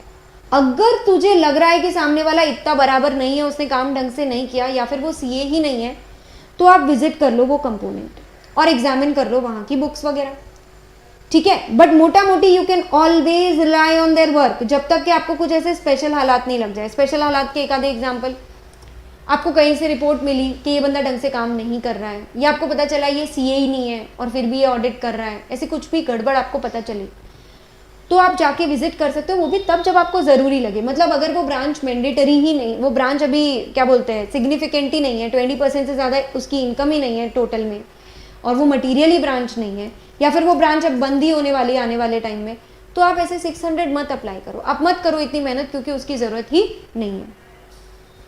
वरना आप ऑडिट प्रोसीजर्स करोगे। अब कितना ऑडिट प्रोसीजर करोगे वो तो हालातों पर डिपेंड करेगा ना, और सामने वाले की कितनी कॉम्पिटेंस है। अगर बिल्कुल नहीं है तो आपको ज़्यादा मेहनत करनी पड़ेगी, और अगर आपको लग रहा है नहीं उसकी कॉम्पिटेंस है तो फिर आप इतनी ज़्यादा मेहनत नहीं करोगे। थोड़ा बहुत आपको ये सबूत इकट्ठा करना पड़ेगा कि ओए ने जो काम करके दिया है आपको, वो आपके लिए एडिक्वेट है। होता है ना कि अपन सारा काम खुद नहीं करते, किसी को डेलीगेट कर देते, बट जिसको डेलीगेट किया उसने काम ढंग से ही नहीं किया, तो मेरी तो मेहनत बर्बाद हो जाएगी ना। इसीलिए मैं उससे थोड़ा पूछ के ले लूँगी कि उसका काम कैसा हुआ, क्या हुआ। तो उसके लिए मुझे क्या क्या करना पड़ेगा? सबसे पहले तो मुझे उसे बताना पड़ेगा कि मैं उसके काम का क्या यूज़ लेने वाली हूँ, ताकि उसको अच्छे से पता हो उसको काम क्या क्या करके देना है, क्योंकि वो फटाफट काम करके देगा तब मैं मेरी रिपोर्ट बनाकर मेन कंपनी में दे पाऊंगी। और आखिरकार इंपॉर्टेंट तो पीए की रिपोर्ट होती है, ओए की रिपोर्ट तो पीए को काम आती है। कोऑर्डिनेशन पूरा रखना है अपन को प्लानिंग के टाइम पर ही, ताकि हम इजीली एक दूसरे को बताते रह सके क्या काम हुआ है क्या नहीं हुआ है। अब उसके लिए पता है वो आपका काम कब ज़्यादा अच्छे से कर पाएगा, जब आप उसे खुद बता दो किन मुद्दों पर ज़्यादा ध्यान देना है, what are the matters for special consideration. अच्छा, इंटर कंपोनेंट ट्रांजैक्शंस जो हमारे आपस में हुए हैं एक कंपनी के ब्रांच के साथ में, सेल का ट्रांजैक्शन हो गया, परचेज का ट्रांजैक्शन हो गया, लोन का ट्रांजैक्शन हो गया, जो भी इंटर कंपोनेंट होता है वो कैसे पहचानना है। और मेन उसको मोटा मोटी एक डेडलाइन दे दो आपके, कब तक वो अपना काम खत्म करके आपको दे, ताकि आप अपना काम आगे अच्छे से कर पाओ। उसे बता दें कि उसे अकाउंटिंग, ऑडिटिंग और सभी रिपोर्टिंग रिक्वायरमेंट्स का पालन करना है, और उससे लिखित में ले लें कि उसने ये पालन किया है। Written representation as to compliance of all these things is mandatory, क्योंकि जब वो कानून का पालन करेगा तब उसकी रिपोर्ट अच्छी होगी, उसकी रिपोर्ट अच्छी होगी तो आपको काम आएगी। और एक काम करना, उसके साथ उसने जो भी काम किया है ना, पै पूरी समरी ले लो, क्या क्या काम किया, उसे क्या क्या मिला। ये समरी आप दो चीज़ों के थ्रू ले सकते हो, या तो आप उसे एक रिटन क्वेश्चनर भेज दो जिसको वो पूरा भर के आपको देगा, या फिर आप उसे चेकलिस्ट दे दो जिसपे वो टिक लगा के काम करता रहेगा। तो इस तरीके से एक ओए और पीए एक दूसरे का काम देखते हैं, एक दूसरे का काम करते हैं। ओए काम करके देता है, पीए उस काम को यूज़ लेता है। यूज़ लेने से पहले वो पूरी देर उससे बात करते रहता है, उससे एक अच्छी रेपो मेंटेन करता है, ताकि क्लियर अंडरस्टैंडिंग रहे सबको सबके काम की। इसके साथ आपका कंप्लीट हो जाता है तीसरा part, which is branch. Moving on to the last part of chapter 8, that is the companies act 2013 section 143। Section 143 पूरा आपको सिलेबस में नहीं है, वैसे सेक्शन 143 के अंदर में इतने सारे पार्ट्स होते हैं जिसको मैं पहले आपको डिफाइन कर दूं, एंड देन आपके सिलेबस में यहाँ पे क्या क्या है वो भी आपको बता दूं। 143 अगेन आपके ऑडिट एंड ऑडिटर्स यानी आपके लॉ के चैप्टर 10 का तो पूरा ही हिस्सा होता है। उसमें से सिर्फ ये वाला सेक्शन जो है वो आपको ऑडिट में रिपीट है। 143(1) में पावर्स भी होते हैं, ड्यूटीज भी होते हैं, यहाँ पे सिर्फ ड्यूटी पूछी गई है क्योंकि ऑडिट से रिलेटेड ज़्यादा ड्यूटी है कि एक ऑडिटर के पास वैसे तो पावर होते हैं, वो कंपनी के बुक्स ले सकता है, सब्सिडियरी की बुक्स ले सकता है और CFS के लिए उसको जितनी रिक्वायरमेंट है वो चेक कर सकता है, किसी भी इंसान से इंक्वायरी कर सकता है, पर ये पावर यहाँ पे आपको सिलेबस में नहीं है। Then duty to make inquiries, क्या क्या इंक्वायरी करनी पड़ती है वो अभी मैं आपको बता दूंगी। फिर उसे रिपोर्ट कैसी क्या बना के देनी होती है वो आपको सिलेबस में है। गवर्नमेंट रिलेटेड CAG जो समरी रिपोर्ट करवाता है, जो सप्लीमेंट्री ऑडिट कराता है, टेस्ट ऑडिट कराता है, वो भी नहीं है आपको। ब्रांच ऑडिट ऑलरेडी ऊपर आपने कवर कर लिया। Standard on audit her auditor को फॉलो करना पड़ता है और कारो भी लगता है उसको, ये तो इतना सा पार्ट है 9-10 में, 9 से लेकर 10 से लेकर 11 के अंदर में यही बात लिख रखी है। और यही बात कि अप्लाई कैसे होता है स्टैंडर्ड ऑन ऑडिट वो तो यहाँ पे है ही नहीं। 143(12) कि फ्रॉड रिपोर्टिंग कैसे होती है वो भी पूरी डिटेल में यहाँ पर नहीं है, उसका भी सिर्फ जो मेन डायग्राम होता है वही आपको यहाँ पर है। यानी 143 पूरा नहीं है, उसके कुछ कुछ हिस्से हैं, बट आपको लॉ को देखकर पूरा ये टॉपिक लगेगा देजा वू। चलिए फटाफट कर लेते हैं। 143(1) में बेटा सभी को कुछ इंक्वायरीज लेनी है। मैंने क्लियरली लिख दिया ये ओरल इंक्वायरीज है क्योंकि आपको इसमें रिटर्न में कुछ नहीं करना। कब तक नहीं करना? जब तक के कोई स्पेशल कमेंट नहीं हो या इनमें से पूछे गए किसी भी सवाल का जवाब एडवर्स नहीं हो। अगर एडवर्स हो तो इसे रिपोर्ट में इंक्लूड करना, वरना इसे ओरली पूछ के छोड़ देना। क्या क्या पूछना है? सबसे पहले आपको पूछना है क्या loans and advances properly secured तो है ना, गिरवी तो लिया ना कुछ, कहीं ऐसी टर्म्स पे ब्याज तो नहीं दे दिया, कोई ऐसा ब्याज तो नहीं दे दिया जो कंपनी के लिए नुकसानदायक है, तो टर्म्स एंड कंडीशंस कहीं कंपनी के खिलाफ तो नहीं। ये पहला पॉइंट हो गया आपका। लोन से ही रिलेटेड एक और पॉइंट बनता है, कहीं लोन्स एंड एडवांस को डिपॉजिट की तरह तो नहीं दिखा दिया। Deposit sounds safe, loan sounds risky, तो कोई चंटा तो नहीं बन गया। अच्छा, अब मियरली बाय बुक एंट्रीज कहीं ट्रांजैक्शंस जो होते हैं वो कंपनी के प्री जुडिशियल तो नहीं। तो आपको क्या करना है, फर्स्ट पॉइंट लेना है, लोन्स एंड एडवांस से एक पॉइंट और बनाना है और prejudicial to company interest से एक और पॉइंट बनाना है। कभी कभी कोई ऐसे ट्रांजैक्शंस होते हैं जो बुक एंट्रीज में ही होते हैं सिर्फ, जैसे कि डेप्रिसिएशन, बोनस, कहीं ये कंपनी के हित के खिलाफ तो नहीं। देन 2 पॉइंट आपके शेयर्स के रिलेटेड हो जाएंगे। एक पॉइंट आपका असेट, जो भी शेयर डिवेंचर वगैरह है, जिस प्राइस पे खरीदा था उससे कम में तो नहीं बेच दिया। Now don't ask this question to investment और बैंकिंग कंपनी क्योंकि उनके लिए तो रोज का काम है ये। एंड एक पॉइंट असेट वाला, शेयर्स वाला यहाँ से आएगा। जब जब अपन ने बुक्स में शेयर्स अलॉट किए कैश के लिए, क्या कैश सच्ची मुच्ची रिसीव हुआ है? नहीं हुआ है। क्या बात कर रहे हो? तो कम से कम बुक्स को तो बराबर करो। आपका बुक्स और आपका बैलेंस शीट करेक्ट होना चाहिए, रेगुलर होना चाहिए, मिसलीडिंग नहीं होना चाहिए। उसमें ऐसा नहीं दिखना चाहिए कि कैश आ गया और फिर कैश आया ही नहीं है। देन अपन P&L की बात कर रहे थे, कहीं लोन्स एंड एडवांस को डिपॉजिट की तरह तो नहीं दिखा दिया और कहीं पर्सनल एक्सपेंस को रेवेन्यू में तो नहीं चार्ज कर दिया। घर का खर्चा है आपका, आप बिजनेस में दिखा रहे हो, तो ऐसी हरकतें नहीं हुई होनी चाहिए। ये 6 सवाल पूछेंगे, जब तक इनका answer no no no no है, सब कुछ ठीक है, तब तक इनको रिपोर्ट नहीं करना। अगर नेगेटिव निकला, एडवर्स निकला, तो ही इनको रिपोर्ट करना है। 143(2) से 4 everything is same. Audit report देना होता है, इस सेक्शन की वजह से ये सब्जेक्ट एग्जिस्ट करता है। हर एक CA, हर एक कंपनी के मेंबर को ऑडिट रिपोर्ट देगा ऑन अकाउंट्स एंड FS कि सब कुछ चंगा है, state of affairs, P&L, cash flow, सब कुछ ट्रू एंड फेयर है। इसके लिए एक्ट का पालन हुआ है, AS का पालन हुआ है, स्टैंडर्ड्स ऑन ऑडिटिंग का पालन हुआ है और कारो 2020 के हिसाब से रिपोर्टिंग भी वो करेगा। अब 143(3) इज अगेंस्ट 143(1). 143(1) ओरल इंक्वायरी होता है, 143(3) पूरा ही रिटन होता है, मतलब दिस इज होनली रिटन। अपन ने इसके जो पार्ट 1 में 700 में अदर लीगल रिस्पॉन्सिबिलिटीज देखी है कि अपन राइटिंग में देते हैं, उसमें 143(3) आता है। 143(3) अपन पूरा राइटिंग में देते हैं, यानी ऑडिटर ये लिख के देता है, उसे सारी इंफॉर्मेशन और एक्सप्लेनेशन जितनी ज़रूरी थी वो मिल गई है ना, best to his knowledge and belief. क्या कंपनी ने proper books of accounts maintain किए जो जो लॉ ने रखने बोले थे, यानी सेल्स एंड परचेज, आपका cash received and cash expended, आपका बुक्स ऑफ अकाउंट्स में जो कॉस्ट रिकॉर्ड्स होता है, सब कंपनी ने मेंटेन किया कि नहीं। और जो भी ब्रांच वो गया नहीं है वहाँ से रिटर्न्स उसको मिल गए है ना। अच्छा, जो ब्रांच की ऑडिट उसने नहीं करी है, ब्रांच ऑडिटर ने करी है, क्या उससे रिपोर्ट रिसीव हो गई है? जैसे अभी अपन ने 143(8) में देखा था, रिसीव होनी चाहिए। और अगर हुई है तो किस मैनर में उसने डील कराया है उसके साथ। देन बैलेंस शीट और P&L बुक्स ऑफ अकाउंट्स के साथ अग्री तो करते हैं ना प्रॉपर तरीके से, मतलब बुक्स ऑफ अकाउंट्स से ही बने हैं ना। बुक्स ऑफ अकाउंट्स को पिचकाते हैं तभी बैलेंस शीट P&L बनता है। क्या FS अकाउंटिंग स्टैंडर्ड के हिसाब से बने हैं कि नहीं? वो कौन कौन से ऑब्जर्वेशन है जिनका एडवर्स इफेक्ट आ रहा है, कौन कौन से डायरेक्टर्स 164(2) में डिस्क्वालिफाइड है, कोई क्वालिफाइड या एडवर्स रिमार्क जो ऑडिटर ने कंपनी पे दिया है, इंटरनल फाइनेंशियल कंट्रोल्स काफ़ी है कि नहीं। अब मेरी बात ध्यान से सुनिएगा, कंट्रोल्स हर कंपनी में होते ही नहीं है क्योंकि वो महंगे होते हैं, तो केवल बड़ी बड़ी कंपनीज में ही कंट्रोल्स हो सकते हैं, छोटी कंपनीज में तो होंगे ही नहीं।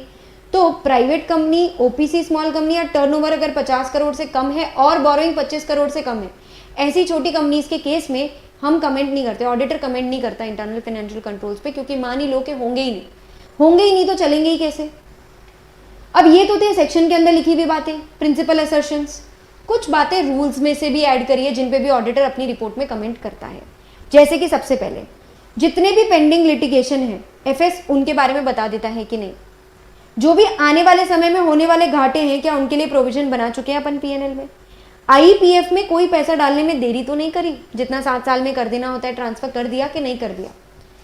फिर क्या नया इंसर्ट किया है, कोई भी फंड अगर एडवांस या लोन किया है किसी और को, उसे नोट्स में दिखाया है मैनेजमेंट ने। कोई भी लोन अगर लिया है कंपनी ने तो उसे भी दिखाया है नोट्स में, मतलब छुपाया कुछ नहीं है। अब मैनेजमेंट तो कहता है, मैं वादा करता हूं कि जो लिया है और जो दिया है वो दिखाया है। अब ऑडिटर ने भी चेक करना होता है कि ऑडिटर के नोटिस में कहीं ऐसा कोई लोन दिया या लिया आया तो नहीं जो दिखाया नहीं हो, मतलब ये रिप्रेजेंटेशन में कोई गड़बड़ तो नहीं है, कोई मिसस्टेटमेंट तो नहीं है, मैनेजमेंट सच तो बोल रही है, उसने सारा कुछ जो लोन लिया और जो दिया सब दिखाया है कि नहीं दिखाया है। डिविडेंड जो भी है 123 कंप्लाई करता है कि नहीं, और कंपनी आजकल जो सॉफ्टवेयर यूज कर रही है उसमें ऑडिट ट्रेल है कि नहीं। All this is very easy जब आपको लॉ के ये प्रोविजंस पता होते हैं, वरना ये टॉपिक कुछ खास इंपॉर्टेंट नहीं है, इसको केवल रीड करके चलना है आपको, और कोई भी 5 पॉइंट आप इसमें से याद रख सकते हो। अब अगर ऊपर दिए गए किसी भी मुद्दे का आंसर एडवर्स में है तो उसके रीजन भी लिख के देने पड़ेंगे आपको कि ये नेगेटिव है तो ये क्यों है, आईपीएफ में डिले हुआ तो क्यों हुआ, डिविडेंड 123 का पालन नहीं करता तो क्यों नहीं करता, वॉट एवर। देन 143(9) कहता है सारे स्टैंडर्ड सब ऑडिटर्स को कंप्लाई करने हैं। 143(11) कहता है कारो 2020। कारो 2020 क्या है, companies auditor report order. Now CG और नफरा ने साथ मिलकर के एक स्पेशल ऑर्डर पास किया रहता है ऑडिटर के लिए कि तू तेरी जो नॉर्मल ऑडिट रिपोर्ट देगा वो तो दे, उसके साथ में तुझे एक अलग से कारो अटैच करके एक और रिपोर्ट देनी पड़ेगी जिसमें तू 21 मुद्दों पे अलग से कमेंट करेगा। ये वही कारो है जो अभी आप पढ़कर आए हो। देन 143(12) से 15 is about fraud reporting. Employee ने अगर कंपनी पे फ्रॉड किया है और वो फ्रॉड ऑडिटर की नज़र में आया है तो आपको ये सवाल करना पड़ेगा कि फ्रॉड 1 करोड़ से कम का है या 1 करोड़ और उससे ज़्यादा का है। 1 करोड़ से कम का है तो सीजी का समय मत व्यर्थ कीजिए। सीए 2 दिन के अंदर बोर्ड या ऑडिट कमेटी को बताएगा क्या फ्रॉड हुआ है, कितने अमाउंट का हुआ है, किसने किया है। बोर्ड अपनी रिपोर्ट में डिस्क्लोज करेगी क्या फ्रॉड हुआ है, कितनी अमाउंट का हुआ है और जिसने किया था उसके खिलाफ क्या एक्शंस ले लिए गए हैं। अगर एक्शंस ले लिए गए हैं, नहीं ले लिए गए हैं तो पार्टी को शेम करो, उसका नाम लिखो। तो अपने आप लोग पूछेंगे क्यों नहीं लिया एक्शन, कहीं जान पहचान की तो नहीं। अगर ये 1 करोड़ से ऊपर का फ्रॉड था तो पहला प्रोसेस तो सेम ही रहेगा, सीए बोर्ड या ऑडिट कमेटी को बताएगा और उनकी रिप्लाई मांगेगा 45 डेज में। रिप्लाई बेटा आ गया तो बहुत ही बढ़िया बात है, रिप्लाई आया हुआ, रिपोर्ट आपने जो फ्रॉड रिपोर्ट दिया था, रिप्लाई और उस पर सीए के कमेंट, सब कुछ सीजी को 15 दिन में चले जाएंगे। अगर रिप्लाई नहीं आया तो वो रिपोर्ट एडीटी 4 वाली और ये कंप्लेन कि देखो साले रिप्लाई भी नहीं करते, ये भी ऐड होके सीजी को चला जाएगा। इसके साथ हम कंप्लीट कर चुके हैं हमारा chapter 8 audit report part 2। Audit report और पार्ट 1 यानी आपका पूरा चैप्टर 8 यहाँ पे कंप्लीट होता है। All the best for your exams. अब इसके बाद में आपको कौन सा चैप्टर रिवाइज करना है, do let me no in the comment, and कोई भी डाउट हो तो भी आप कमेंट में ज़रूर लिखें। All the best, bye bye, take care.